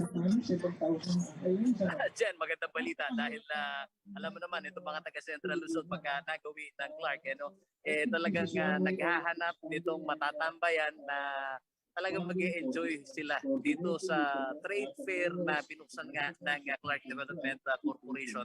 Sa mga oras na to, Ate Jen, ay naman yung paborito mong bluefin tuna ng General Santos City.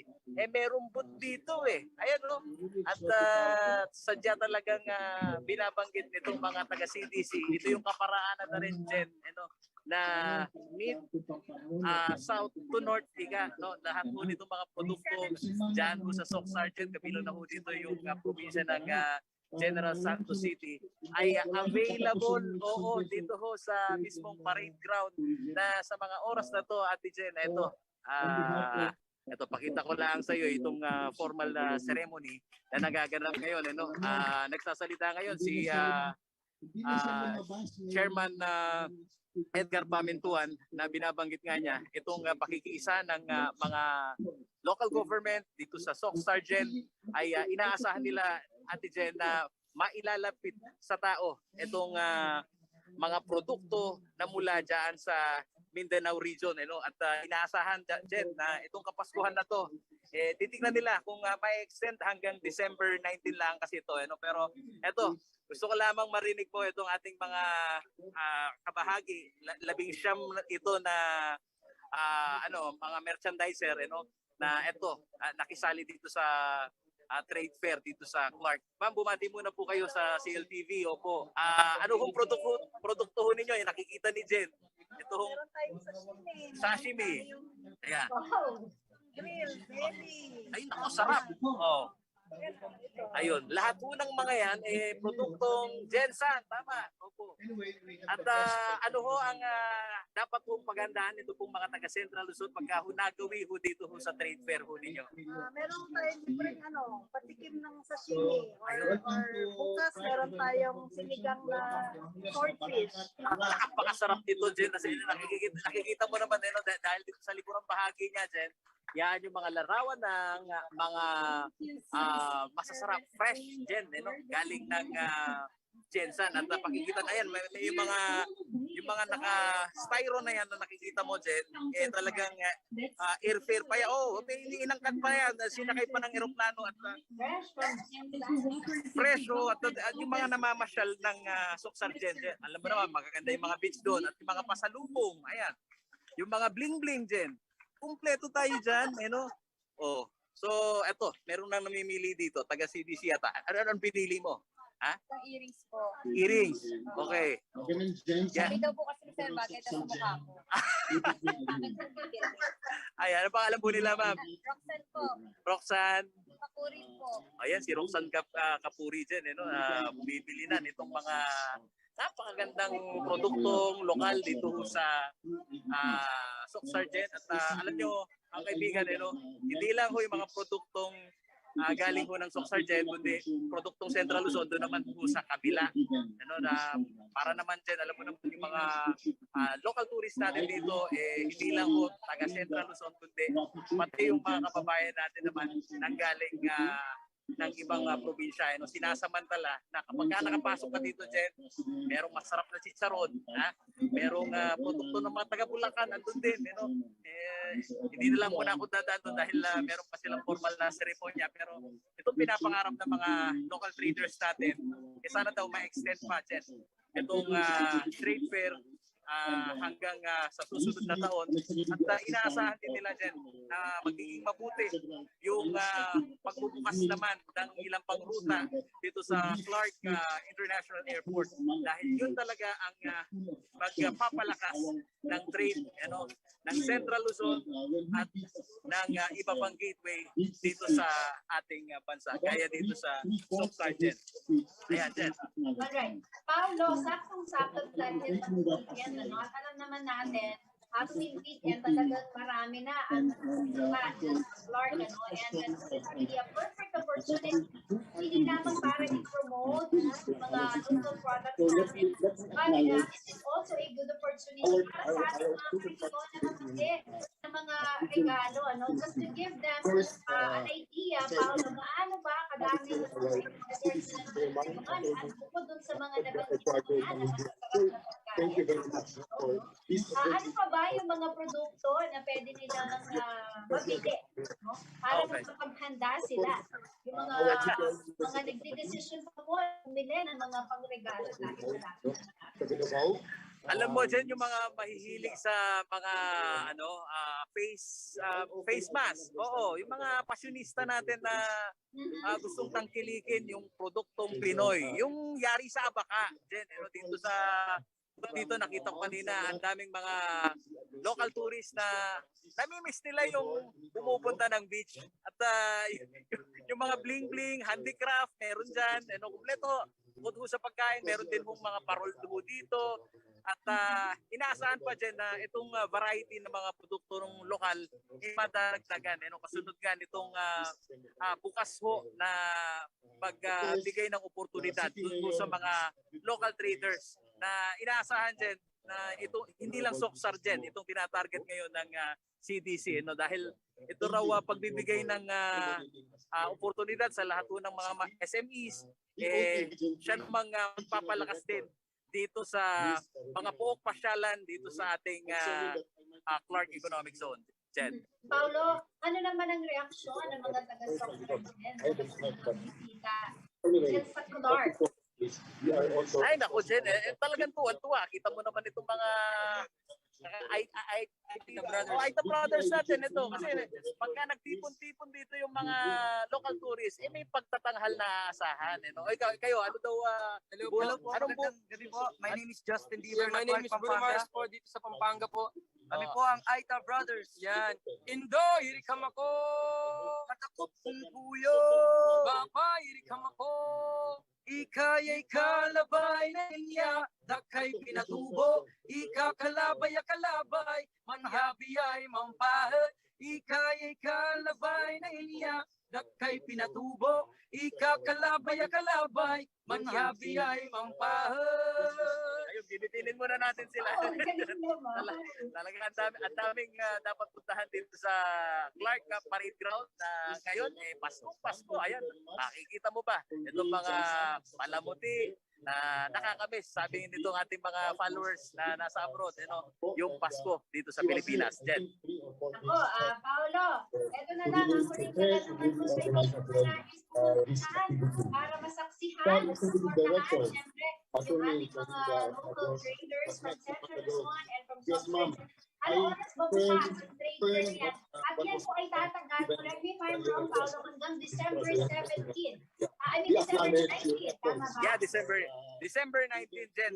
Yung oras, alamin natin mamaya kung anong oras na available ito. Pero sinasabi nga nitong mga local traders na galing Soc Sargent, naghahanap na rin sila ng mga magiging kasosyo dito sa Central Luzon dahil kung sakaling pagbibigyan sila dyan na mag-extend itong kanilang operasyon, siya nawa dyan, yung mga kababayan natin dito sa Central Luzon, kahit hindi na bumiyahe ng General Santos City, ay yung produkto, pwede nang maisubo sa kanila. Pumunta lang sila dito sa Clark.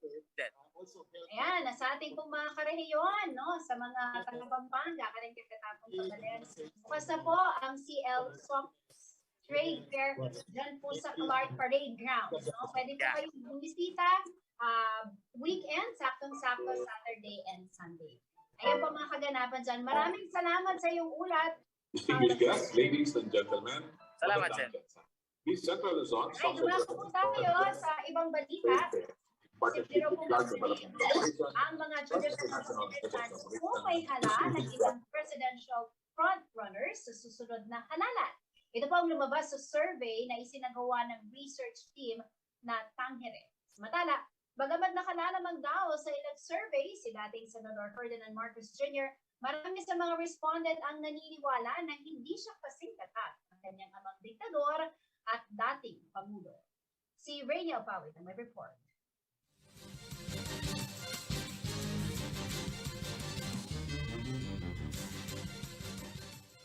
Limang buwan bago ang 2022 national and local elections, kanya-kanya ng ikot upang manuyo ng botante ang mga nag-aasam na maluklok sa pwesto sa pamahalaan. Lalong abala ang mga kumakandidato sa pinakamataas na posisyon. Halos lahat ng presidentiables ay umiikot na sa bansa upang ipakilala ang kanilang sarili at napipintong kandidatura. Kasabay ng pre-election season ay pagsasagawa naman ng survey ng iba't ibang organisasyon para pulsuhan ng mga botante. Isa na rito ang non-commissioned survey na Tangere na inilabas nitong December 14. Ang Tangere ay isang award-winning team na nagbibigay ng real-time action market insights para sa public at private sector. Lumabas na mahigit kalahati o 52% ng 1,200 na sinurvey mula sa Luzon, Visayas at Mindanao ang nagsabing hindi angat ang kanilang buhay kung manalo ang ilang presidential frontrunners. Kung kaya't maghahanap ng alternatibong leader sa katauhan ni Manila Mayor Isko Moreno at Senator Manny Pacquiao. So more than half of Filipinos, online Filipinos, believe that the existence of a Marcos, Leni, or Liberal Party administration can be considered as a comeback to traditional politics. So makikita po natin yan dito. Pinakamataas po dito, 61% sa atin dito sa NCR. 61% nagsabi na pag nanalo sila, ito na yung pagbabalik ng traditional politicians. Lumitaw rin sa resulta ng survey na ang mga taga-Maynila na nooy bumoto kay dating Senator Mar Rojas sa 2016 presidential elections. Hindi rin kumbinsido na mababago nito ang bansa kung siya man ang pinalad na manalo. And this is also driven po ng mga bumoto kay Secretary Mar Rojas noong 2016. 67% also said na ito na pagbabalik ng traditional politicians kung maihalal po sila sa pwesto. 67% ng respondents ang nagsabing maaaring ibang uri ng liderato ang maaaring ilatag ng mga presidential frontrunner na sina Marcos at Robredo. They believe na iba sila bilang leader compared dun sa families na pinanggalingan nila. So this is a really interesting data, Sir Confi. 2/3 they are na nagsabi, ibang leaders po sila even though they're coming from traditional families. Bilang frontrunner o lumalamang si Marcos Jr. sa iba't ibang presidential survey results, tinanong ng Tangere ang kanilang mga respondent kung kasing tatag ba ni BBM ang kanyang ama na si dating Pangulo at diktador na si Ferdinand Marcos. So focusing on Bongbong Marcos, majority of Filipinos agree that he is as strong as his father, former President FPM. Ito yung really interesting data na gusto kong i-share ngayong umaga. Yung disagreement, alam niyo ba kung saan yung pinakamataas, Sir Confi? Yung 51 years old and above. 58% ng respondents na 51 years old and above, nagsabi na 58% lang. Siya yung lowest na score po dito. 58% lang yung nagsabi na kasing tatag po si Bongbong Marcos na kanyang father, na kanyang ama. Samantala, nilinaw ng Tangere na ang paglalabas nila ng survey ay hindi lang nakasentro sa konsepto ng popularity voting, bagkus ito'y daan upang matulungan ng mga Pilipino na magkaroon ng malinaw na pagkakakilanlan sa kung sinong leader ba ang kanilang sinusuportahan. Rainiel Pawid, CLTV News. Para sa anti-political dynasty advocate at dating COMELEC Chair Attorney Christian Monsod, dapat maging payak ang barometro ng mga botante sa pagpili ng mga kandidato sa 2022 national at local elections. Ito'y lalo na maitutulak ngayon ng COMELEC na gumamit ng social media platform ang lahat ng mga kandidato na maaring ilagay ang kanilang track record.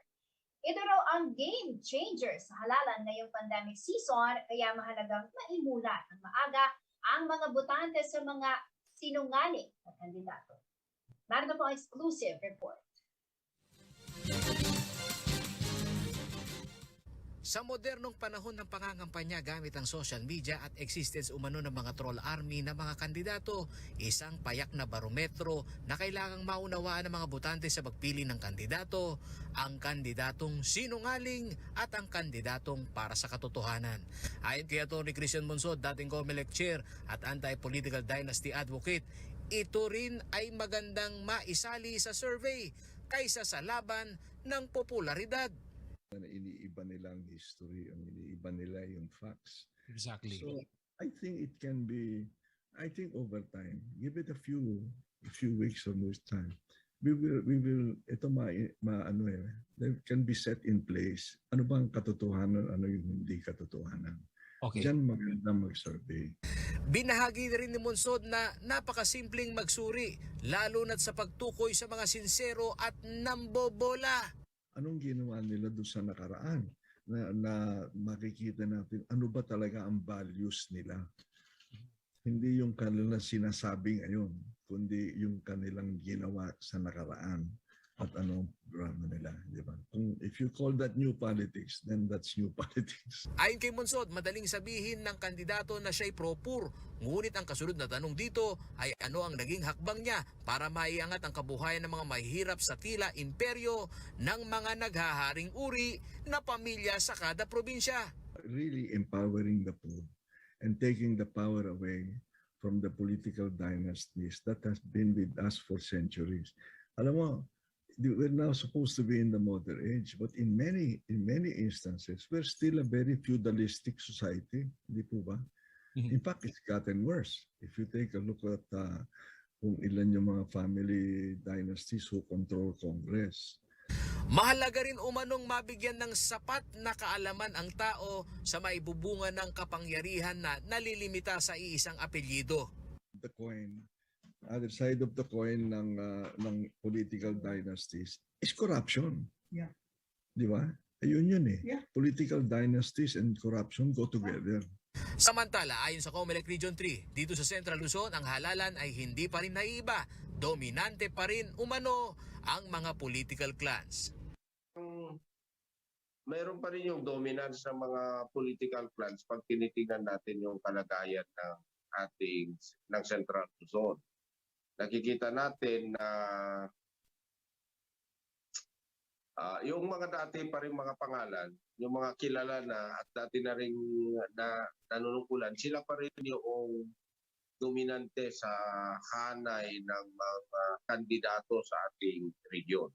Abangan ang year-end report ng CLTV News sa unang yugto ng makulay na halalan 2022 sa Central Luzon sa December 31, 2021. Paolo G. Santos, CLTV News. Manatili nakatutok at magbabalik ang CLTV News.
Our superheroes don't wear capes. Some of them wear headsets. Some of them wear scrubs. Some of them wear hoodies. Some work in offices and some at home. Everyone wears a smile. If you are conscientious, focused, and willing to give an opportunity a go, we want you. Join the superheroes of Shore 360. Apply at jobs360.com.ph. Ang wasto at regular na paghuhugas ng kamay ay ang pinakamabisang paraan para makaiwas sa COVID-19. Sundin lamang ang mga simpleng hakbang. Hugasan ang inyong mga kamay gamit ang sabon at tubig. Kuskusin mabuti ang inyong mga kamay sa pagitan ng mga daliri at likod ng kamay. Gawin ito sa loob ng 20 segundo. Panlawang mabuti ang inyong mga kamay at patuyuin ito gamit ang malinis na tuwalya. Laging tandaan, ang tubig ay sandata laban sa COVID-19. Ugaliing maghugas ng kamay sa wastong pamamaraan. Ang paalalang ito ay hatid sa inyo ng Prime Water.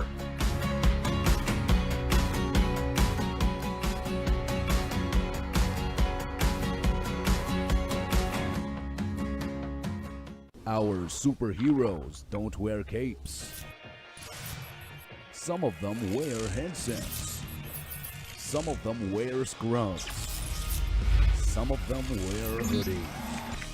Some work in offices and some at home. Everyone wears a smile. If you are conscientious, focused, and willing to give an opportunity a go, we want you. Join the superheroes of Shore 360. Apply at jobs360.com.ph.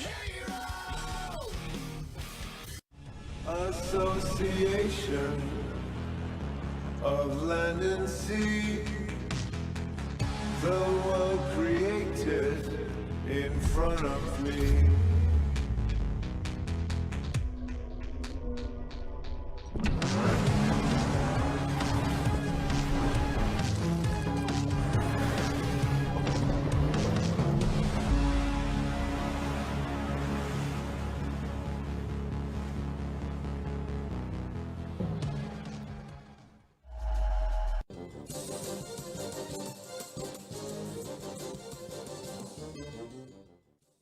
Nagbabalik ang CLTV News. Mga karehiyon, makakasama po natin sa Kilalanin ang Kandidato segment, ang Provincial Director ng Anti-Crime and Community Emergency Response Team.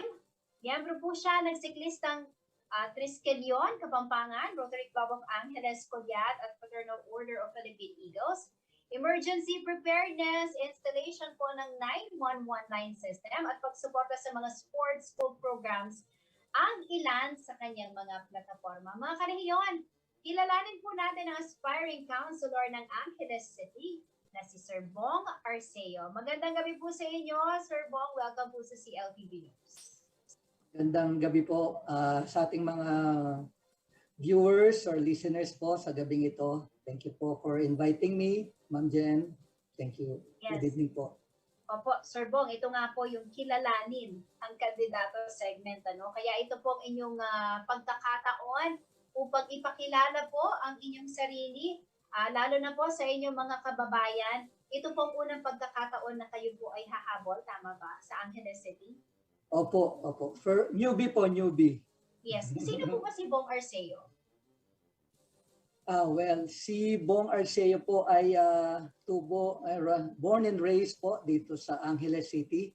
At tayo po ay nakapag-aral ng elementary sa Holy Family, high school sa Chevalier at sa nakapagtapos po ng business and administration, major economics po sa AUF. So nakapag-aral din po tayo ng nursing diyan sa may San Fernando, kaya po tayo may konting alam diyan sa mga assessment, mga ERT programs yan. So si Bong Arceo din po ay isang husband at may 3 anak. my father, at si Bong Arceo po ay siyempre isang passionate leader, I should say dedicated, committed, hardworking, at siyempre result-oriented po tayo. So yun po, basically, that's Bong Arceo po. Sir Bong, kilala ko po si Sir Bong dahil kilala rin yung anak niya, no? Na isa pong magaling na artist din, no? Ano po ang naging dahilan para po pasukin po ninyo ang politika, Sir Bong? Well, sa totoo lang po, no, hindi ko po talaga pinangarap itong mapasok sa politika.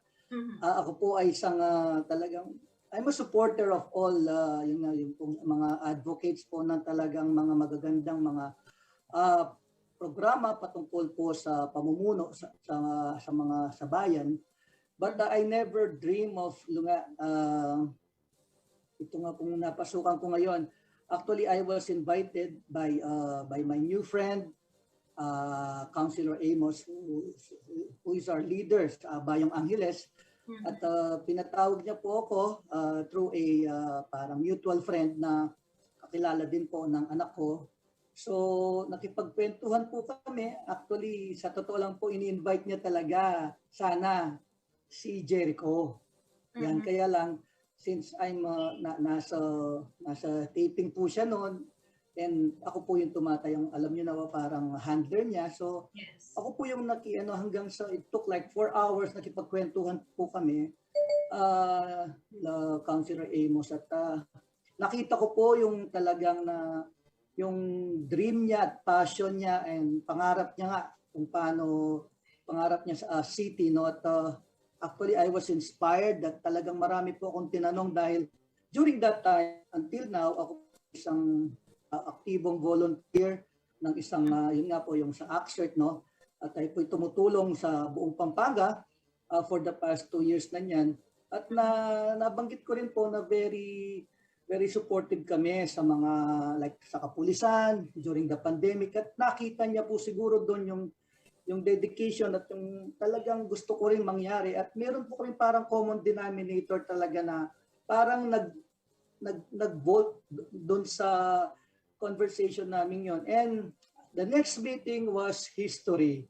Talagang hindi ko alam na ako pala yung parang because of my age siguro, at saka yung dedication ko, yung track record ko, yun hanggang actually took me 9 days, no? Kasi po actually honestly hindi ko po siya talaga kakilala. Binackground check ko rin din siya, although dito po sa Angeles naririnig ko na po yung pangalan ni Councilor Amos, but personally hindi ko po siya talaga kilala, and doon ko nakita na very hardworking, talagang parang kasi idol po ako ni Vico Soto kahit bata po yun. Parang dumating sa akin yung wow, I want the next Vico Soto dito sa Angeles, sabi ko. And na-flatter po ako na niyaya po niya ako kasi siyempre, no, first time ko po yun, ma-invite ako, hindi po ako nag-apply. And dahil nga wala akong balak mag-apply dahil masakit po, sabi nga sa Kapampangan, masakit po inglulub kayong politika, lalo na po nung bayo ko. So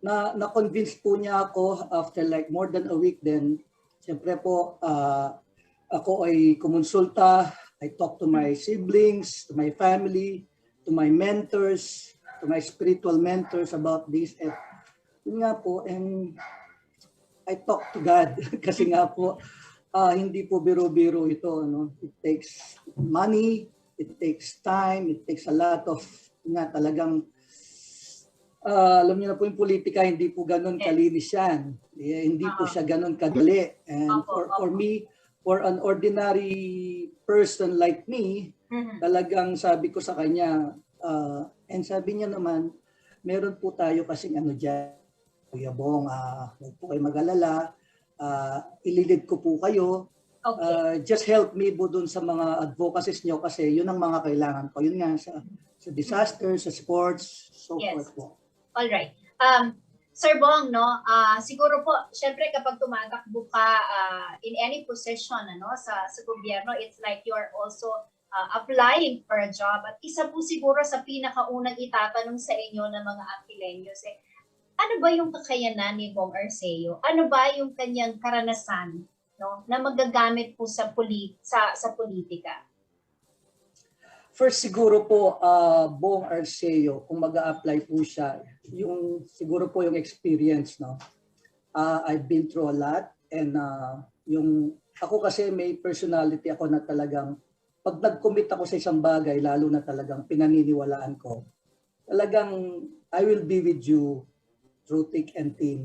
Talagang sabi nga po sa Kapampangan, hindi lang ako sasawsaw. Talagang mag-i-involve ako diyan dahil I believe na pag maganda ang hangarin at ang gagawin natin, nandun ako with the passion and dedication. Tapos po lalo na I'm more of a doer kasi po kung mapapansin niyo po yung aking tagline is bilis aksyon. That was my parang ano ko na po yun, parang I was known for that na talagang puro output. Kung may gagawin, sige, pag-approve yan, kailangan gagawin yan. So no delays, result-oriented po tayo. So siguro po ang maasahan nyo sa akin is talagang pagka tayo po ay pumasa at sa ating pag-apply bilang isang konsehal, talaga po tayo ay gagawa ng mga ordinansa na talagang pakikinabangan ng pangkalahatan, lalo na po yung ating mga marginalized, na very doable at yung pong tinatawag nating mga sustainable programs. Okay. Opo. Sir Bong, nabanggit nyo na po yung mga ordinansa. No? Siyempre, ang isa sa pinakatrabaho talaga sa konseho, yung paggawa ng batas, ng mga ordinansa. Okay. Para po malaman ng inyong mga kababayan dyan sa Angeles, ano po ba ang magiging prioridad po ninyo kung kayo po ay palarin na manalo bilang councilor sa Angeles City? Well, ako po isa pong talagang gusto kong i-prioritize na ordinansa, yung pong napapanahon ngayon, no, yung pong ating mga disaster preparedness. Yun po, yung talagang may slogan po nga tayo na it's better to be prepared than scared. Hindi po lingid sa atin na ngayon nangyayari po kasalukuyan dyan sa may Visayas and part of Mindanao. Talagang hindi po natin maiwasan yan. Tayo po ay pinagpala ng Panginoon na medyo lumihis po yung talagang si Odette, no? Yung pong mga ganong mga pangyayari na hindi natin maiwasan, talaga pong trabaho ng isang counselor o tagapaggawa ng mga ordinansa na ihanda, gumawa ng mga ordinansa na talagang popondohan po at talagang gagawin natin ang mga paghahandang yan ng isang, lalo na po ng isang highly urbanized city kamukha ng Angeles. So tayo po ay may kakayahan na talagang mag-prepare po ng mga trainings, mga emergency preparedness programs po para sa ating mga mamamayan dito sa Angeles. Para po pagdating ng mga ganyan, talagang ready po tayo at hindi tayo, alam nyo na, hindi po tayo nagkakram na handang-handa po tayo dapat. Alright. Sir Bong, kulang po ang ating oras, but siguro po we will invite you again para po mas marinig pa ng mga Angelenyo sa inyong pong plataforma na ihahain, yung offer po para sa kanila. But before I let you go, sir, ano po ang mensahe na nais po ninyong ipaabot sa mga Angelenyos? Well, thank you, Ma'am Jen. No? Thank you for giving me this time to promote myself po na at bilang taga-Angeles po na nag-a-apply bilang isang public servant po, isang bago po, kasama po ng Bayong Angeles. Kami po ay talagang willing na sumabak dito sa ating leadership dito po sa ating city. Hayaan nyo lang po kaming maglingkod sa inyo, and we believe that Angeles City just need a group of dedicated, trained and passionate leaders and a system to follow. Yun po yung talagang kailangan lang po natin na talagang pagtulungan po natin para po making Angeles one of the #1 city in the Philippines. Yun po ang goal ng Bayong Angeles. Marami pong salamat. Ito po ang inyong tagapaglingkod at talasuyo hanapin. Bong Arceo po ng Bayong Angeles. Thank you very much, Sir Bong Arceo. Good luck po, sir, sa inyong kandidatura sa 2022 elections. Thank you, ma'am. Ang karahiyon, Sir Bong Arceo po, aspiring City Councilor ng Angeles City. Samantala, sa ibang balita po tayo, pinasinayaan kahapon ni Pangulong Rodrigo Duterte ang pag-unveil sa mga bago ng MRT-7 na gagamitin po sa linyang North Avenue, Quezon City, San Jose del Monte, Bulacan. Ayon kay Department of Transportation Secretary Art Tugade, nasa 62.81% na ang completion rate nito. Sa April 2022 naman, inaasahan pong magsisimula ang test run habang sa December 2022, nakaschedule ang passenger operation nito. Kapag naging fully operational na po ang MRT-7, mula 2 to 3 hours, magiging 35 minuto na lamang ang biyahe mula San Jose del Monte, Bulacan, patungong North Avenue, Quezon City. Manatili nakatutok at magbabalik ang CLTV News.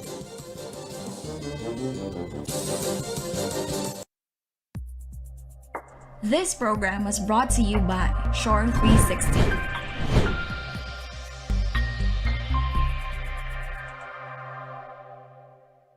Marami tayong hinarap na problema sa nagdaang taon at sa panahon ngayon. Pero ito'y alam ko na hindi magiging sanggabal para tayo'y magdiwag ng masayang Kapaskuhan. Ang pagdating ng ating Panginoong Diyos ang siyang nagbibigay pag-asa sa ating lahat. Ito po ang mayor ninyo sa bayan ng Bacolor, Eduardo Diman Gutierrez Datu. Nagsasabi po at bumabati sa inyong lahat. Maligayang Pasko at manigong bagong taon. I have told you before, and I will tell you once more, I love you all.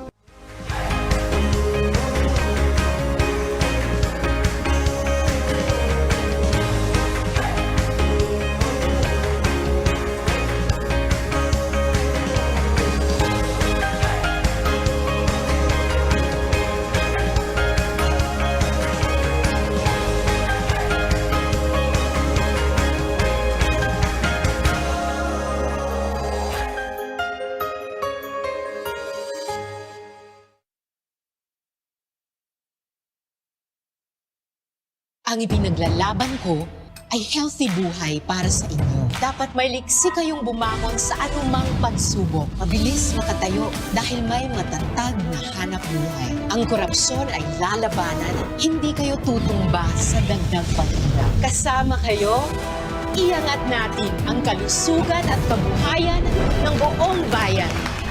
Healthy buhay at hanap buhay, as promised. In the Philippines, one of the first non-life insurance companies that established its head office outside Metro Manila emerged. Strength, integrity, and with a proven track record of service in the countryside. Join the journey to our 3rd decade. Corporate Guarantee. We value our commitment.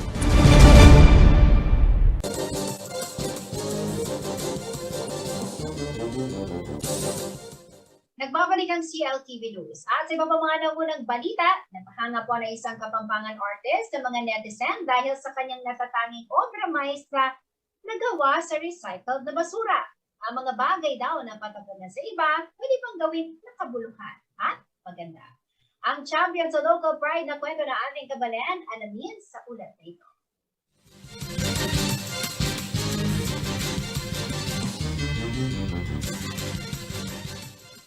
Viral ngayon sa social media ang miniature art piece na ito na gawa ni Noda Muñoz mula sa lungsod ng Mabalacat City.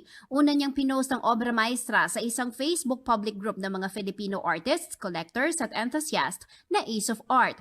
Ginamitan nito ng 100% recycled materials. Mula sa basura, nabuo ng 27-year-old Kapampangan artist ang artwork na ito na kanyang tinawag na Galaw sa Tubig.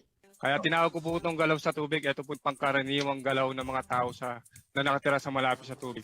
Sa mga tabi ng ilog, sa tabi ng dagat. So, basta't yung mga bahay po na malapit sa tubigan na pwedeng bahin. Saludo po ako sa inyo. Mabuhay po kayo. Huwag po kayong susuko. Ganyan po talaga ang buhay. Si Muñoz ay isang tattoo artist ngunit mula nang magkapandemya, nawalan din siya ng hanap buhay na naging dahilan upang dumanas siya ng anxiety at depresyon. Kaya naman upang malabanan ito, sinubukan niyang ituon ang kanyang atensyon sa sining hanggang mabuo ang una niyang miniature na bahay ni Juan. Pumasok yung pandemic, ma'am. Year 2020, December.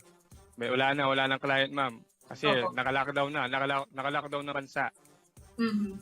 Tinamaan ako ng anxiety, ma'am. Depression, panic attack. Wala na akong source of income. Maguna yung utak ko, ma'am.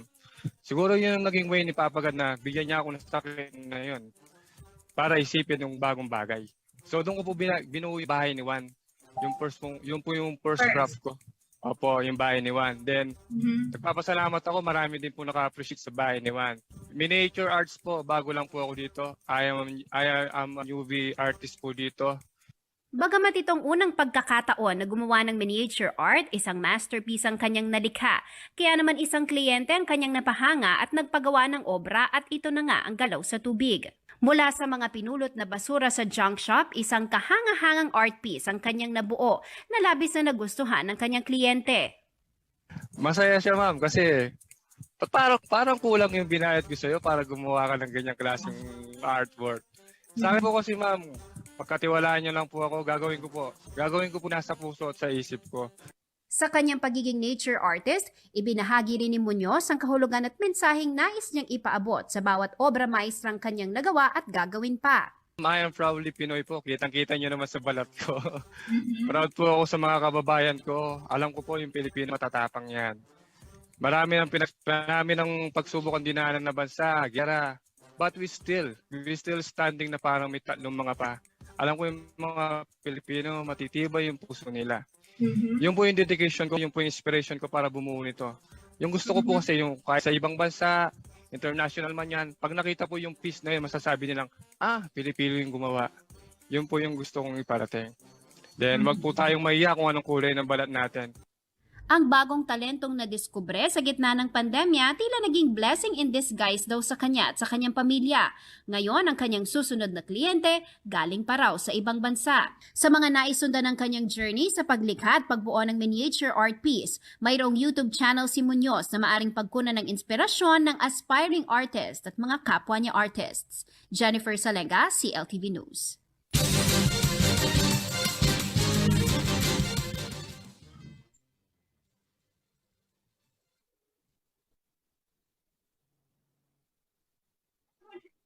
Alamin naman po natin na magiging lagay ng panahon bukas mula kay Ginoong Manny Esguerra, ang Chief Weather Forecaster ng Pag-asa Florida.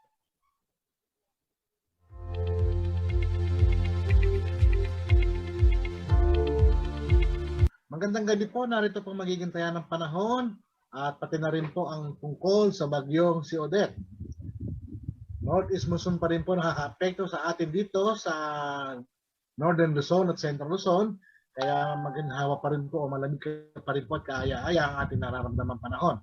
Samantala po, si Bagyong Odette po o si Typhoon Odette ay namataan na po sa layong 90 kilometers dyan po sa may timog kanluran ng Cuyo, Palawan. At nagtataglay pa rin po ito ngayon ang lakas ng hangin na umaabot ng 155 kilometers per hour malapit sa gitna at pagbugso na umaabot ng 215 kilometers per hour.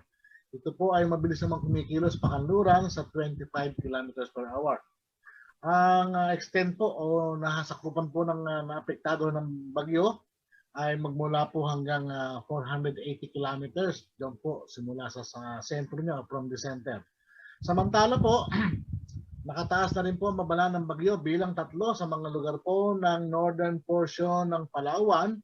Particular po ang El Nido, Taytay, Araceli, Dumaran, Rojas, San Vicente, Puerto Princesa City. Kasama na rin po ang Cagayancillo at Cuyo Islands. So yan po yung mga lugar sa Luzon na nakataas po ang babala ng bagyo bilang 3. Sa Visayas naman po ay ang southern portion ng Iloilo. Kasama rin po ang southern portion ng Antique. Yun po, yung pong mga lugar na yun ang nasa babala ng bagyo bilang 3. Samantala po, ang tropical cyclone wind signal number 2 naman po ay nakataas dito sa may southern portion ng Oriental Mindoro, the southern portion of Occidental Mindoro, and then the western portion of Romblon, kasama po ang central portion ng Palawan. Yan po yung mga lugar, kasama na rin po ang Kalayaan at Kalamian Group of Islands.